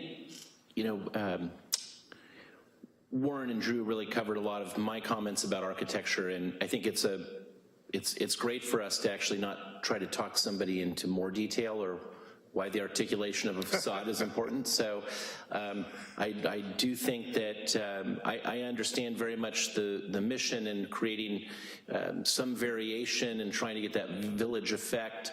But I think I will say that Warren's comment to quieter poetry is really great, because keeping movement, keeping material, keeping articulation, but just letting it be a little bit quieter would be great. As far as the porte cochere goes, and I'm also going to say about the site plan, it's been really interesting the past 5 years I've been on the board to watch this puzzle start to work itself out between the Bay Village subdivision and the shopping center and all these pieces, and I do think this is a great use for the site. I think that it's probably, it is an interesting challenge for an architect or designer to stick the entry to the building on a corner. like this and turn it out, it's uncomfortable, right? At the same time, I like the way that it reads to Piner Road, and to me, seeing the front of this building, which is the corner on Piner Road, with a thoughtful architecture, with or without a porte cochere, but something that shows the corner of the building is great. And Piner Road can use it can use a facelift in places. And so as much as it's instinctively maybe odd, especially for an architect to turn something like this, I think that the face that it does show to Piner Road, rather than the Walgreens parking lot, is great. And not seeing the side of a building there will be good. So I appreciate the layout. It is different. As far as the porte cochere goes, I could take it or leave it. I do think it needs to find a different scale and complement the building in a different way on the corner if it does stay. But you know, again, as I said when we started, I've never seen one of these projects walk in that the operator didn't have a great idea of who their customer is. And I love the internal corridors, the interior corridors, with the jogs in them for the richness of the experience of living there and not just walking down straight institutional corridors. So there's so much thought and care as to the way the building's going to function. I think touching up the exterior a bit and getting a full package in for a preliminary design review would be great, and we'll look forward to seeing you guys back.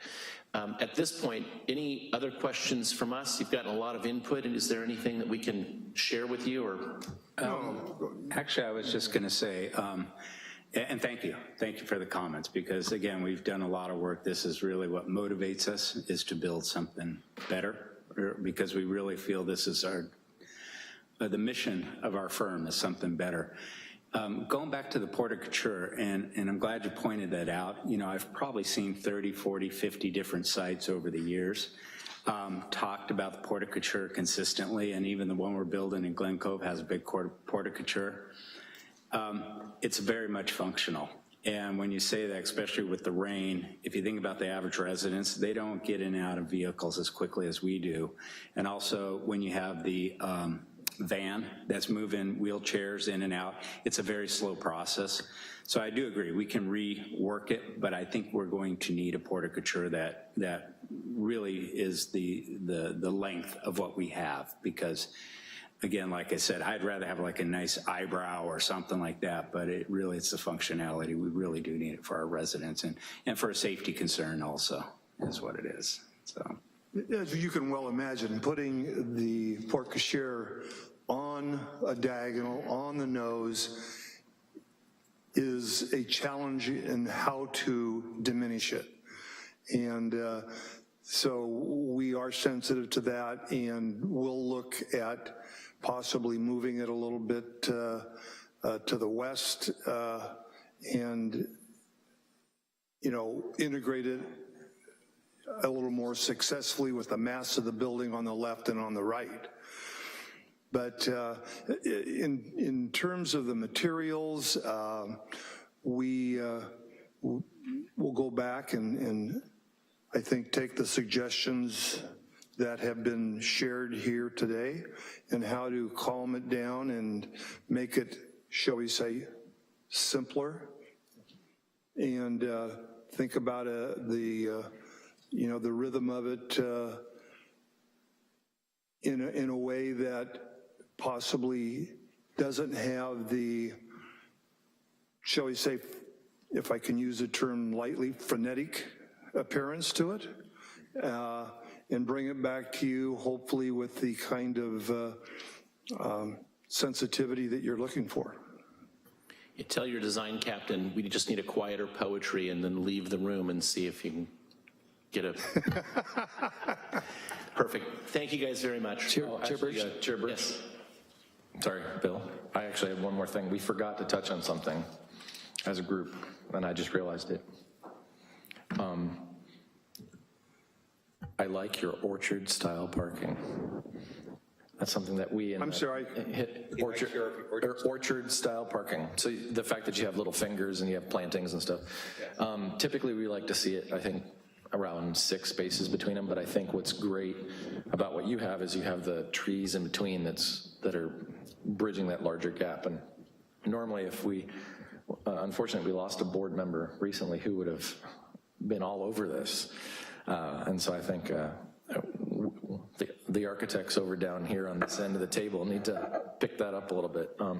So yeah, I really appreciate that. I think the landscape plan is fantastic, and more information about what's going on, I think will just really help us fully understand what's going on. And actually, I would leave the portico share right where it is, because it's not the location that's the issue, it's the scale.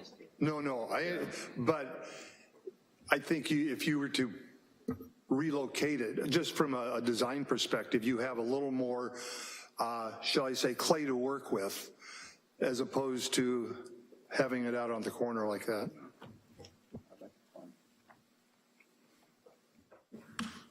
We're there.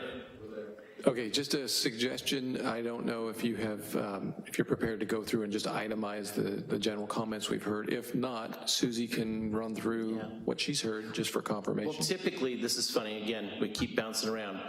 I've been itemizing on concept reviews in RCs, but going with the old way of doing things on a more typical project, not in a priority development project, and letting and we haven't been, I have not been putting down the comments. So that's been, so I didn't itemize tonight at all on this item. Okay, we did, and I'm wondering if the board, through the chair, wouldn't mind if we summarize them very quickly just to make sure we can get confirmation. That would be great. Okay.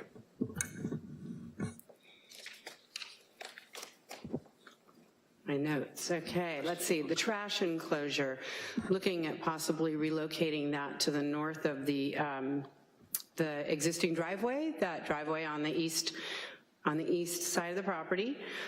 We like the landscaping, but we would like some clarity on the planting.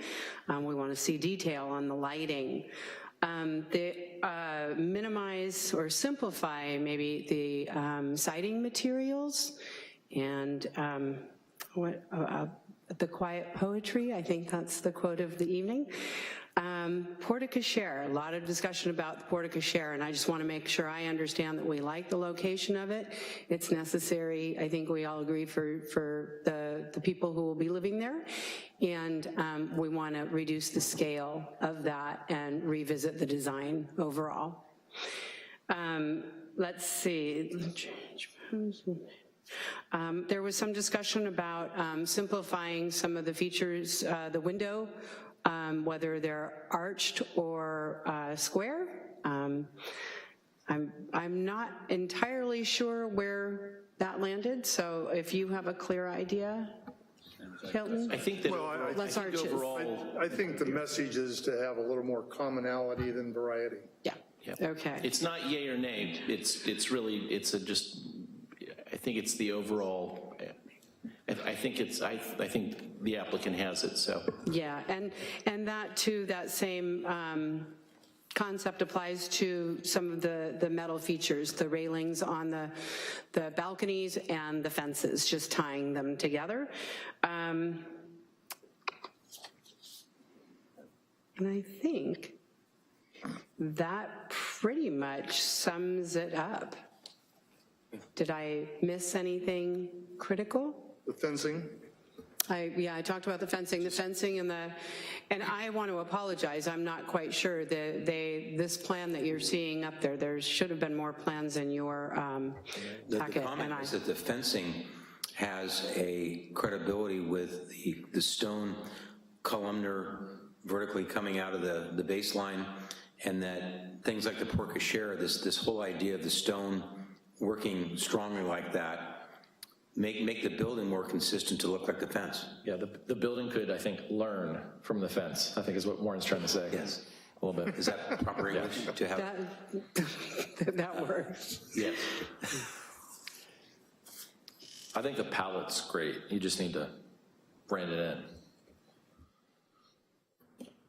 in. Okay. Thank you, Susie. You bet. Yeah. All right, and with that, we'll send you back to Sacramento and Orinda. Thank you very much. Thank you very much. We'll see you guys back for preliminary, for public hearing soon, we hope. All right. Thank you. All right, let's take 5 minutes for, a quick 5 minutes for item 6.4. Don't leave. At this time, I want to. Board Member Zuko will be leaving the room.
think we're ready to call the meeting back to order. Take your places.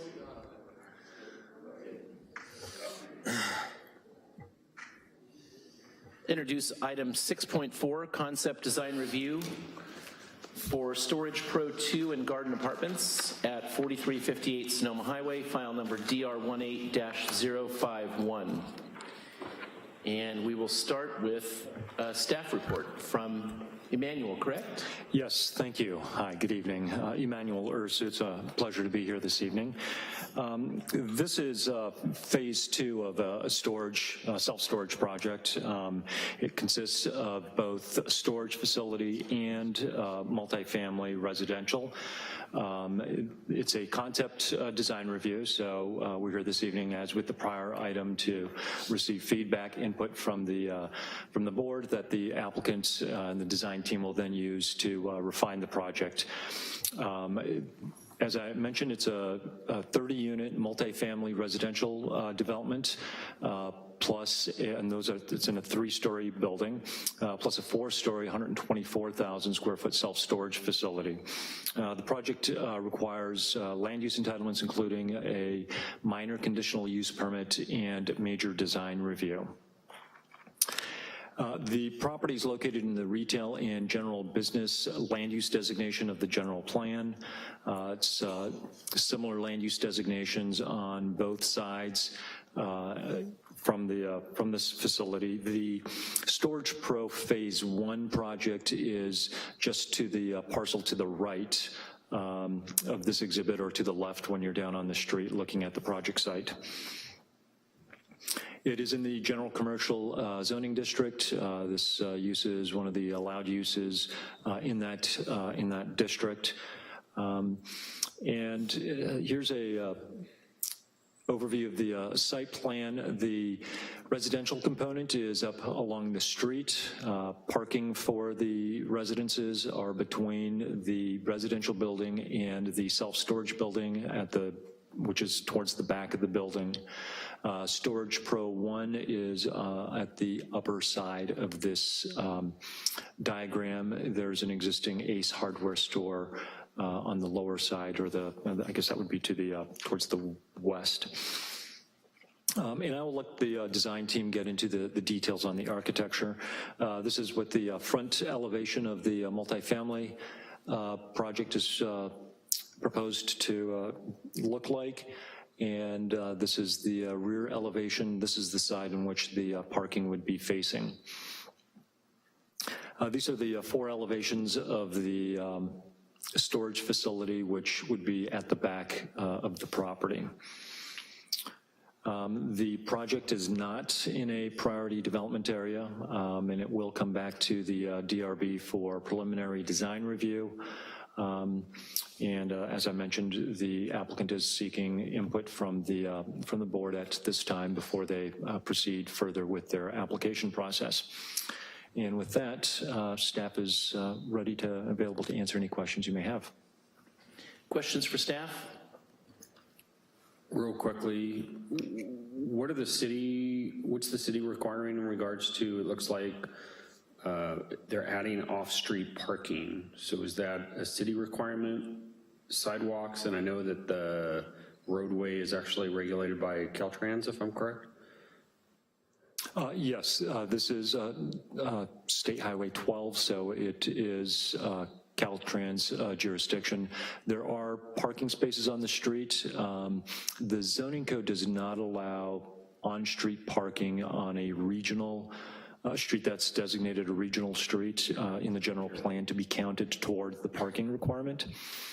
So they are required to provide the 100% of the parking for the residential facility or for the entire development on site. And there's no sidewalk? No sidewalk that currently exists out there. There's a contiguous Caltrans spec sidewalk. I'm sorry, say that again. There's the master plan for all of Highway 12. It's a Caltrans spec, and it's a contiguous, meaning I think it's an 8-foot sidewalk. I'm sorry, I was a foot off. I'm sorry. Yeah, it's 7 feet, and that's the ticket for the whole corridor. The condition at Storage Pro 1 will basically be, that's the model. That's what this one will follow. Okay. I just didn't see it. All right, thank you. Any other questions? Move on to presentation from the applicant. And again, being a concept review, really open to, we might pop in with a question. When we have questions, we'll look for a dialogue, see if we can get to it here. Sure. All right, so give us your name and relationship to the project when you start. Sure. I'm Mitch Connor. I'm a principal with Archaeologics. I'm here in Santa Rosa, 50 Santa Rosa Avenue, sorry. And we have here with us tonight, the applicant, Steve Marabito of Storage Pro, Peter Hellman of Court Properties, Ralph Strauss with STG Architects. They're the architect for the residential component. We're handling the storage building. And then Christine Talbot of Quadriga to talk about landscaping, and Dennis Dalby from CDC here to answer any civil engineering questions. So we'll probably double back on some of these slides that Emmanuel. So Storage Pro was completed about maybe 3 or 4 years ago. And it's the project, if you're looking at the image on my left, I guess your left too, you see basically the 3 buildings. That's the front building, which was the office and storage facility. And then as you move towards the creek, we had 2 additional buildings. And then the property to the west, which at the time was retail, and I think maybe there was a residence there, certainly wasn't in play.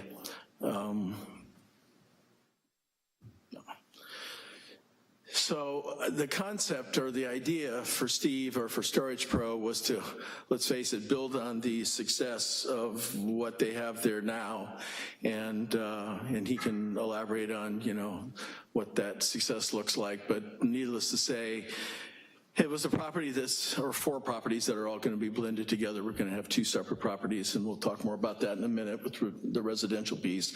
But the idea was that we're going to build out more storage space. And the primary difference between the phase 1 and phase 2 for storage is that the phase, is this the pointer? Should have brought it. Maybe I go back here.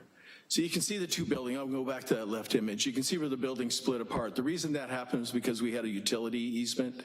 If we didn't have that, we would have built 1 large building, which is what we're proposing to do with phase 2. It's just more efficient. We don't have redundant costs in the form of elevators and lobbies and so forth. So what you see is the big footprint. Actually, the number I saw up here was 120,000 square. It's actually 148,000 square feet of storage. It's 3 levels above grade, and then there's a basement. So it has 4 different levels. And we have similar topography in that the front part of our site that faces Highway 12 is higher than, as it falls, to the creek. So we do have this technology. Okay. Oh, there we go. So we do have grade changes here. Over on the eastern edge of the storage building, what CDC has done with the civil work is to blend the 2 projects. So what you do is, if you're coming to go to your storage space, you come in through the original phase 1 gate, drop down, and I'll show you, maybe this one better. Actually, the landscape one. And you can see where you drop down and then come around our building. And then this gate here is only it's only an exit. It's the only way you get out, or you can go back out the way you came in. But it's not, there's no access for the residential folks to come into unless they have a storage space there. And even then, they'd have to go around and come into our development.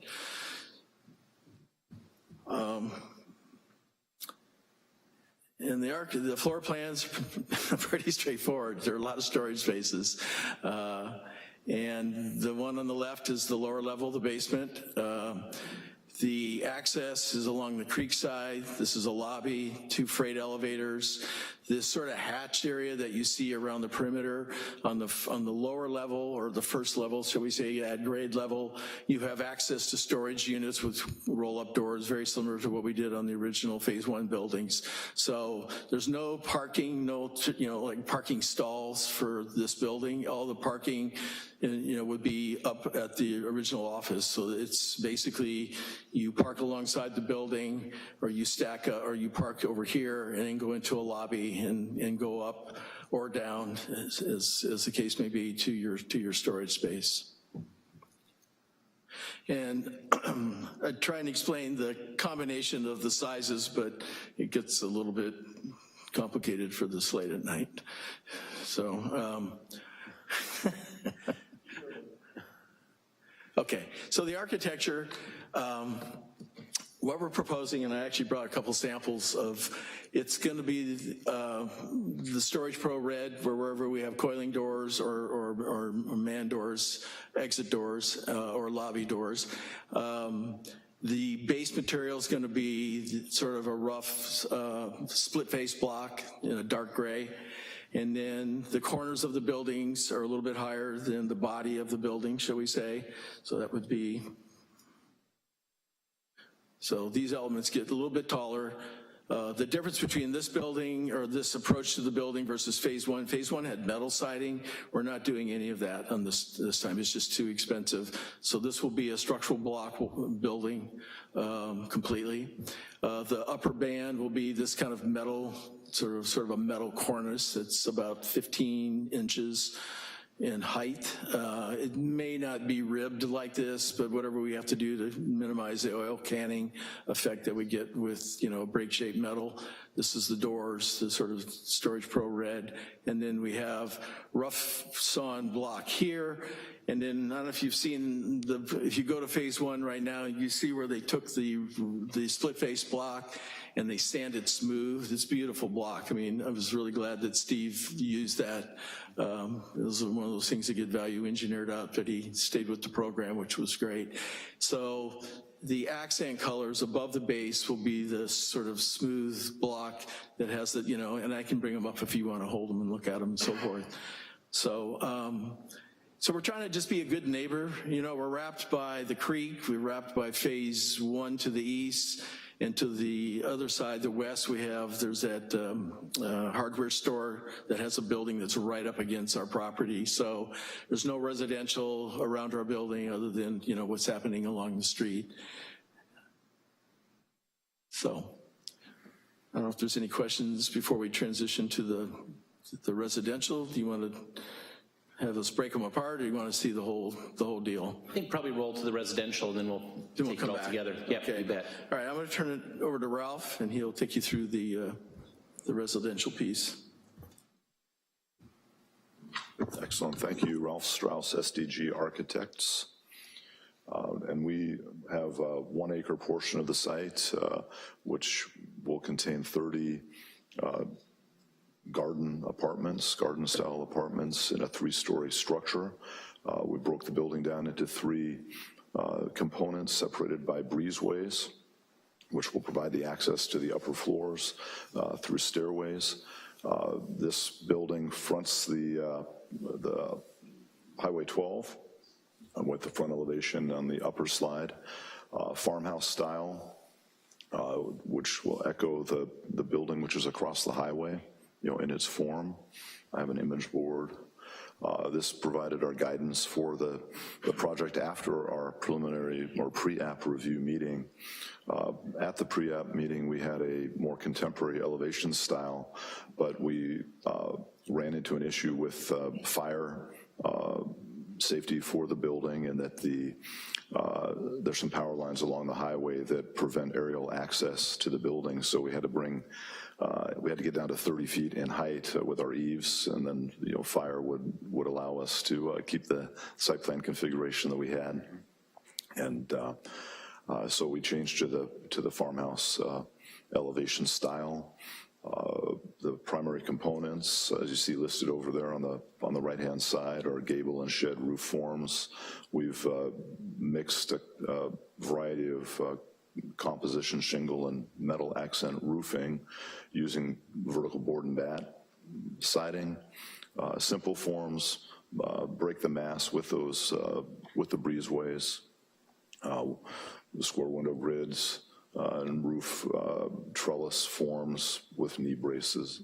And then we're introducing a horizontal railing system that'll be echoed on the decks and down at the ground level in the surrounding the patio areas. Go back to that. So you can see the horizontal railings. We'll use accent colors on those rails. Everything else would be a white board and bat. And use the gable forms and broke down to some sheds. Then down at the lower level with over what are very generous porches and decks, we'll use a metal accent roofing supported by knee braces. Pedestrian circulation. Let's see if probably the landscape plan is best. Pedestrian circulation from the Sonoma Highway, there, as was mentioned, there is a sidewalk there, and then pedestrian access will come through the building. The common open space is here in a protected pocket between the Storage Pro 1 and this structure, and will be protected from the highway noise with a barrier. And there'll be some covered component to the outside common space as well through a porch area at the end of the building. 50% of the parking spaces will be covered with carport. Trash enclosure is in this corner, along with our accessible parking and accessible access to the trash storage area. I won't speak about the landscaping. I'll leave that to be covered in a moment.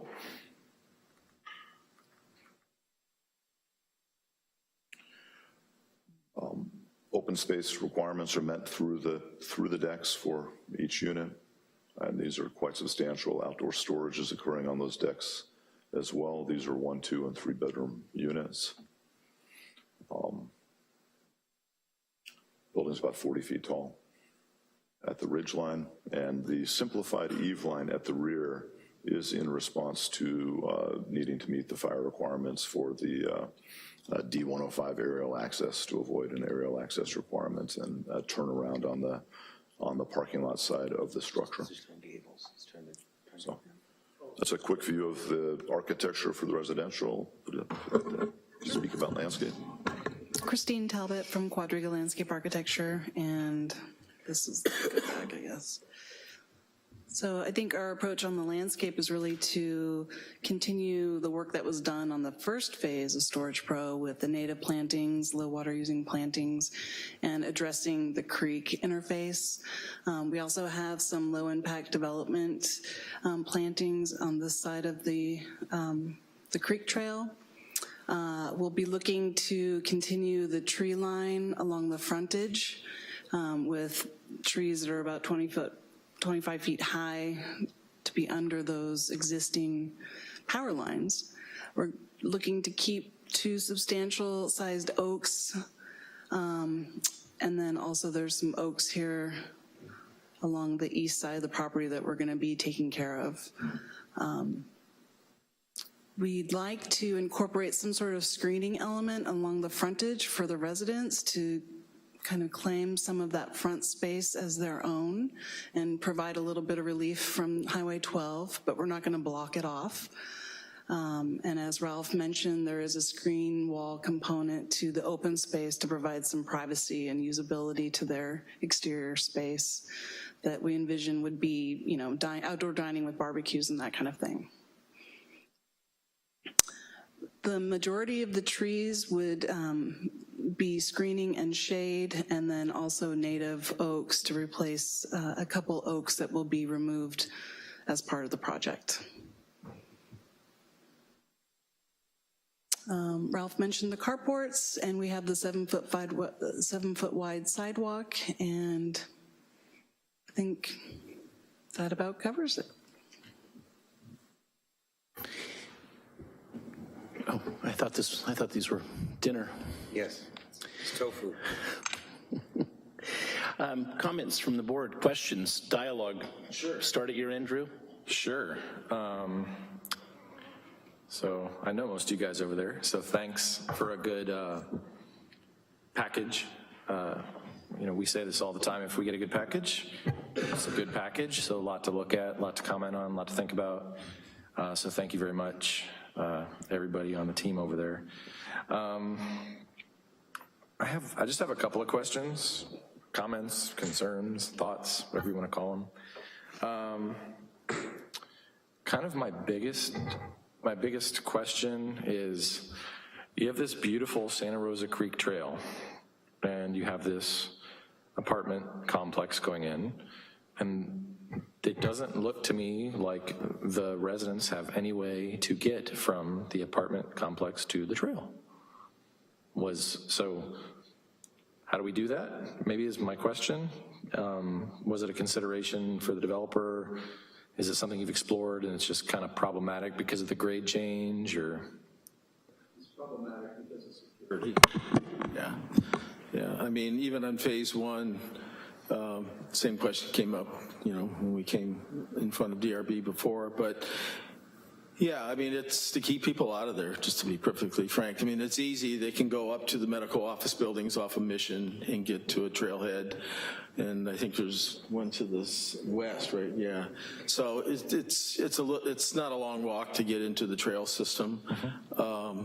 But security is certainly a big issue. Yeah, I'm just wondering, like instead of having, I don't know, I think that it's problematic. I agree, Mitch, I think. Well, actually, the other thing to mention is the slope at the property lines. So if that were a little flatter, then it might be a little more forgiving, and we could, I think, it looks like it just drops. Yeah. It drops pretty heavily from front to back. So I think that's maybe more the concern, is how to create accessibility between the front and the back. Yeah, okay. So I mean, that's really, I think, my only comment or question on the site plan. Orchard parking's great. The general kind of concept behind the plantings and whatnot, is great. It really looks like the apartment complex will be a great place to be with kind of the plantings that are there, and then kind of that exterior space that you're providing in addition to the porches and whatnot. So I think that's pretty much it on the landscape. Let me flip here. So, Mitch, you kind of answered my question. I saw the metal siding called out, and then I was looking at the Storage Pro, some photos of Storage Pro 1, and then I was looking at the photos of this, and I went, oh, where's the siding? But I think, if you're running into a cost issue, that makes tons of sense. Yeah, phase one was pre-engineered buildings. Yeah. So this is a little bit different. This is a structural CMU project, yeah. I guess, I mean, if you guys, and this is just as a thought, and you've probably looked at this, but I think it'd be really kind of cool to, kind of borrow from the phase one, and maybe it's on the tower that's, I think, on the, hang on the southwest corner, and maybe try to find a way to introduce some metal there. I think that might be kind of, and just tie them together. I mean, the color scheme really very much ties together with what the other building is. I mean, the other, I guess, storage buildings, because the office building is unique in and of itself, because it has that horizontal siding on it. Whereas the buildings in the rear have the vertical kind of ribbed siding. Am I right in that? Yeah, one place that we looked to do it possibly was along the creek edge underneath. This is all tucked back. Like if you look, you have like the second and third floors cantilever or go out over to the edge. So maybe in this face in here, sorry, my hand's so shaky, is maybe there's some wall surfaces in there that we could bring it in, and that would tie it in with the canopies that are over there. If you can make it work budget-wise, but if it doesn't work budget-wise. Yeah, I mean, it would be a skin. It would It's be just a skin at that point, because it's not a pre-engineered building. But other than that, I mean, it's a storage building. It's one of the prettiest storage buildings I've ever seen. So I really do appreciate kind of the way that you are consciously breaking the mass, and you're doing it intentionally and with some depth. It's not just a little change. You're just owning it. You're owning that massing change. And so I really, other than trying to find a way to integrate the metal into this and tie it together, I think it's storage building's fine. And then I kind of like two thoughts on the residential building. I appreciate kind of that modern farmhouse aesthetic in one regard. It's very much Sonoma County.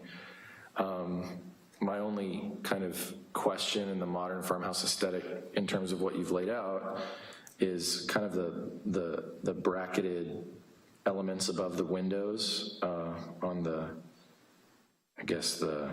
east and west buildings. Just seem kind of like an add-on to me in a way, in relation to the beautiful kind of shed roof that you have over the porches. So they feel kind of like almost like an afterthought, but the shed roofs are kind of really beautiful in that regard. And then the shedded entry into the breezeway. I think actually the center breezeway is just a little bit more successful. And so just, I think that the breezeways should just all kind of reflect what's going on with that center breezeway. I think the kind of the extra creation of portal is almost distracting what could be kind of a nice, kind of the three masses that you have. You kind of have baby bear, mama bear, and papa bear a little bit, and small, medium, large. And so I think if you just had those just kind of pass-throughs that just let them be pass-through instead of trying to bracket it with that kind of shedded piece. So that's kind of like my one thought on the modern farmhouse. I think it's very well executed with like a little bit of tweak. I have a suggestion, comment. What if? It's more of a what if. So I understand how you're trying to blend kind of what's across the street and what's down the street and that other kind of townhousey development thing that I guess is on the other side of Storage Pro, right? But what if this building was more like Storage Pro and less like the condos and townhouses around it? What if it was more modern? What if it had metal skin? What if it had fiber cement panels? What if it's just a thought. It's something to think about. I'm cool with what you have, but I just was kind of thinking about it. We have so much modern farmhouse.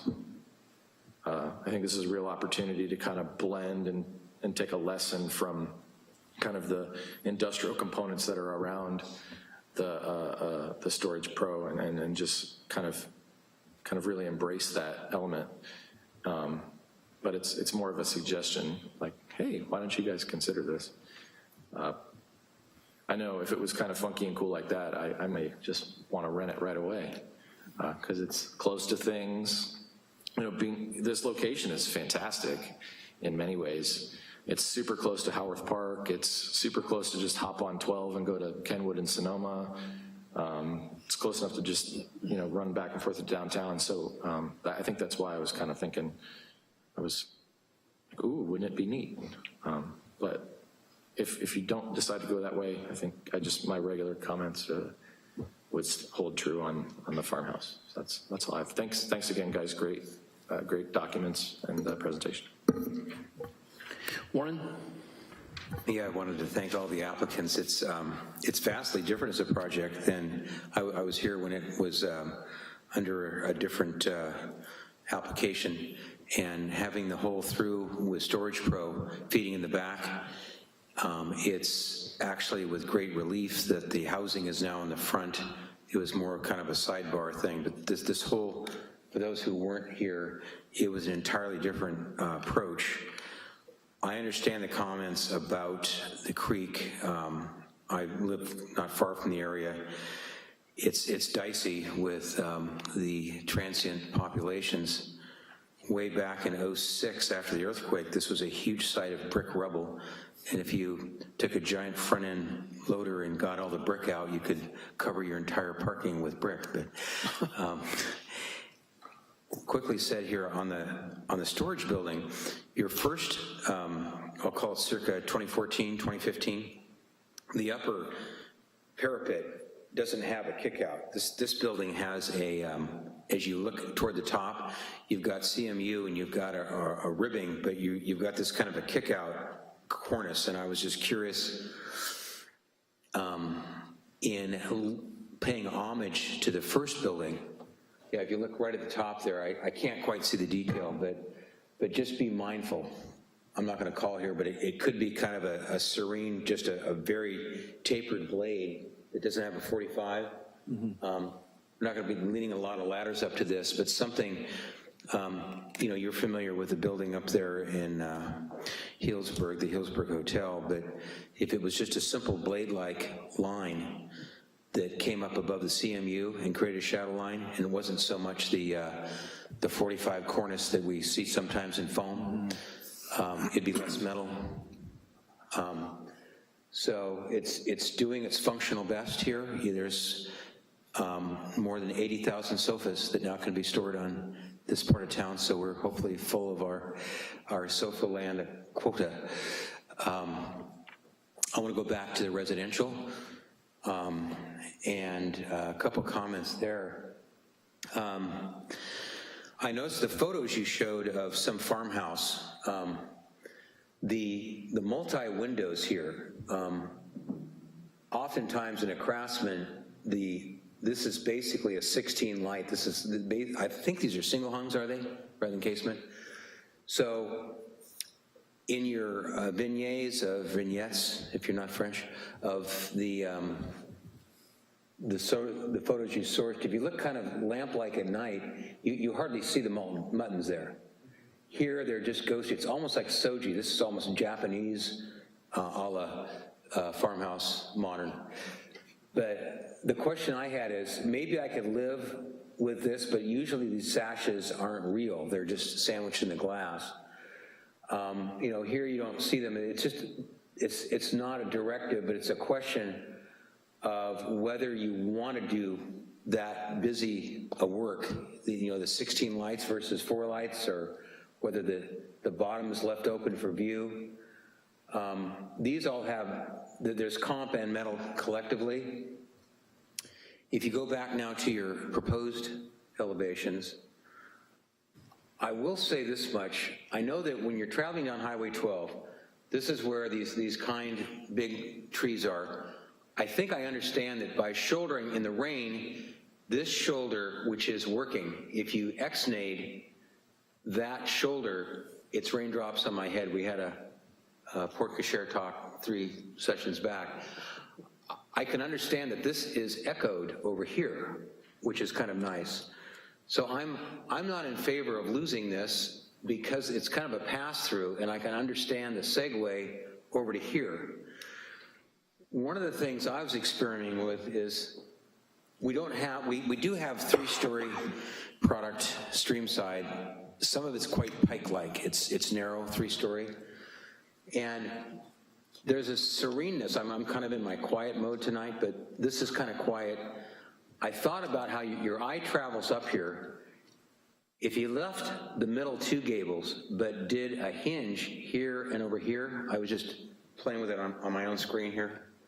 It was just a thought, not a directive, but the thought was it may give umbrage to not being so different. This side is fine in this, it's actually life safety. This is people not spending a long time in the hospital. That's why you did that, for fire. But I like the metal shed work that Drew sourced. I don't know, his comment, if this was metal up here too, I'm not terribly bothered by that, but to Drew's fine point, this is very serene. It's just metal. The comp is more affordable above. But I'm just remarking, because I go by this every day, that it emphasizes the vertical a lot to have the stovepipe. So I don't mind the two in the middle. I'm just thinking, would it be kind of interesting to create kind of a wraparound so that the forte's in the middle? Those are my comments. And maybe going to a mayonnaise white instead of a full bleached bone, desert white. Is there some kind of a more adobe white? Mid-century white. Mid-century, that's the beautiful. Eric? Thank you. Actually, it's a great project. I like that that we have both a residential project as well as the commercial storage. I certainly understand the need for the color complements for the commercial building, that you need to meet those corporate color requirements. And I think the farmhouse style is a great match to the surrounding area, both Kiley Street, which is across the street, which I think is a Ryder development, as well as Streamside. Just down the street is also that farm style, and the hardware store next door is a kind of an old Western style type of commercial building. So I think it's actually a good blend of the surrounding neighborhood using the farm style. I'm not a fan of, I disagree with the picking white as the color. I'd like to see a little change in there. So, nothing to hang up the project by any means, but I'd like to see some other colors, especially with the railings. If those railings are real dark in color, you can go with some earth tones or something like that for the residents. But overall, it looks good, and I think it blends in well with the neighborhood, and it's nice to see that corridor start to get developed. So, thank you. I was not here for the first go around, but I did get a chance to look at the drawings. I was happy that I didn't have to sit. It looks like it got to where it needed to get to in terms of the site plan. So the site plan just really evolved into something that I think allows for the Storage Pro Phase 2 to go forward and provide some housing for Santa Rosa. So this is a win-win. I appreciate that a couple of the oaks are left. There is this, there's this sort of rural heritage to Rincon Valley, and we've all driven through enough to see those oak trees on these funny lots, and it'll be nice to have a couple of those remain there. Those of us who have driven back and forth by that for years, it's good that they'll remain. I love the modern farmhouse, and I think any comment that Drew or Warren made about the details of the modern farmhouse could really be implemented in everything. It would still be a great project. I think that when you're driving through here, which I'm usually actually seeing how fast I can get my car to go, going down Sonoma Highway, I think the idea that we just have, that we continue this plane of thoughtful, well-designed residential, it doesn't necessarily need to stand out or do anything. We're starting to get a nice variation of residential and commercial uses along Highway 12 as some of these lots are, being taken over. I know I was surprised by friends who were stunned that there was a storage project in Rincon Valley. And I said, it's probably the nicest looking building on Highway 12 right now. And I know you get a lot of compliments for the storage building, right? But you really did strike a vein with a lot of people that this created a mixture of commercial and residential uses on a main corridor is normal. It's what we should have. And frankly, Sonoma Highway is looks better than Santa Rosa Avenue right now in terms of, so it can be done with thoughtful developers and development and good design. And I think that being able to have the additional storage project and get residential out of this in this really well-thought-out site plan, very tasteful residential architecture, it's a winner. So from my perspective, Bill's got, Bill and Emmanuel have the list for you of the, hit the marks on what the public hearing, the preliminary design review plan are, and I think this will be very, very successful when you guys come back to see us. So thank you. I don't know if there are any more comments from the board or questions from your team. If at this point, hopefully we've given you enough information to get to the next step. All right. Thank you. With that, we will wrap up 6.4 and move on to, gotta find my,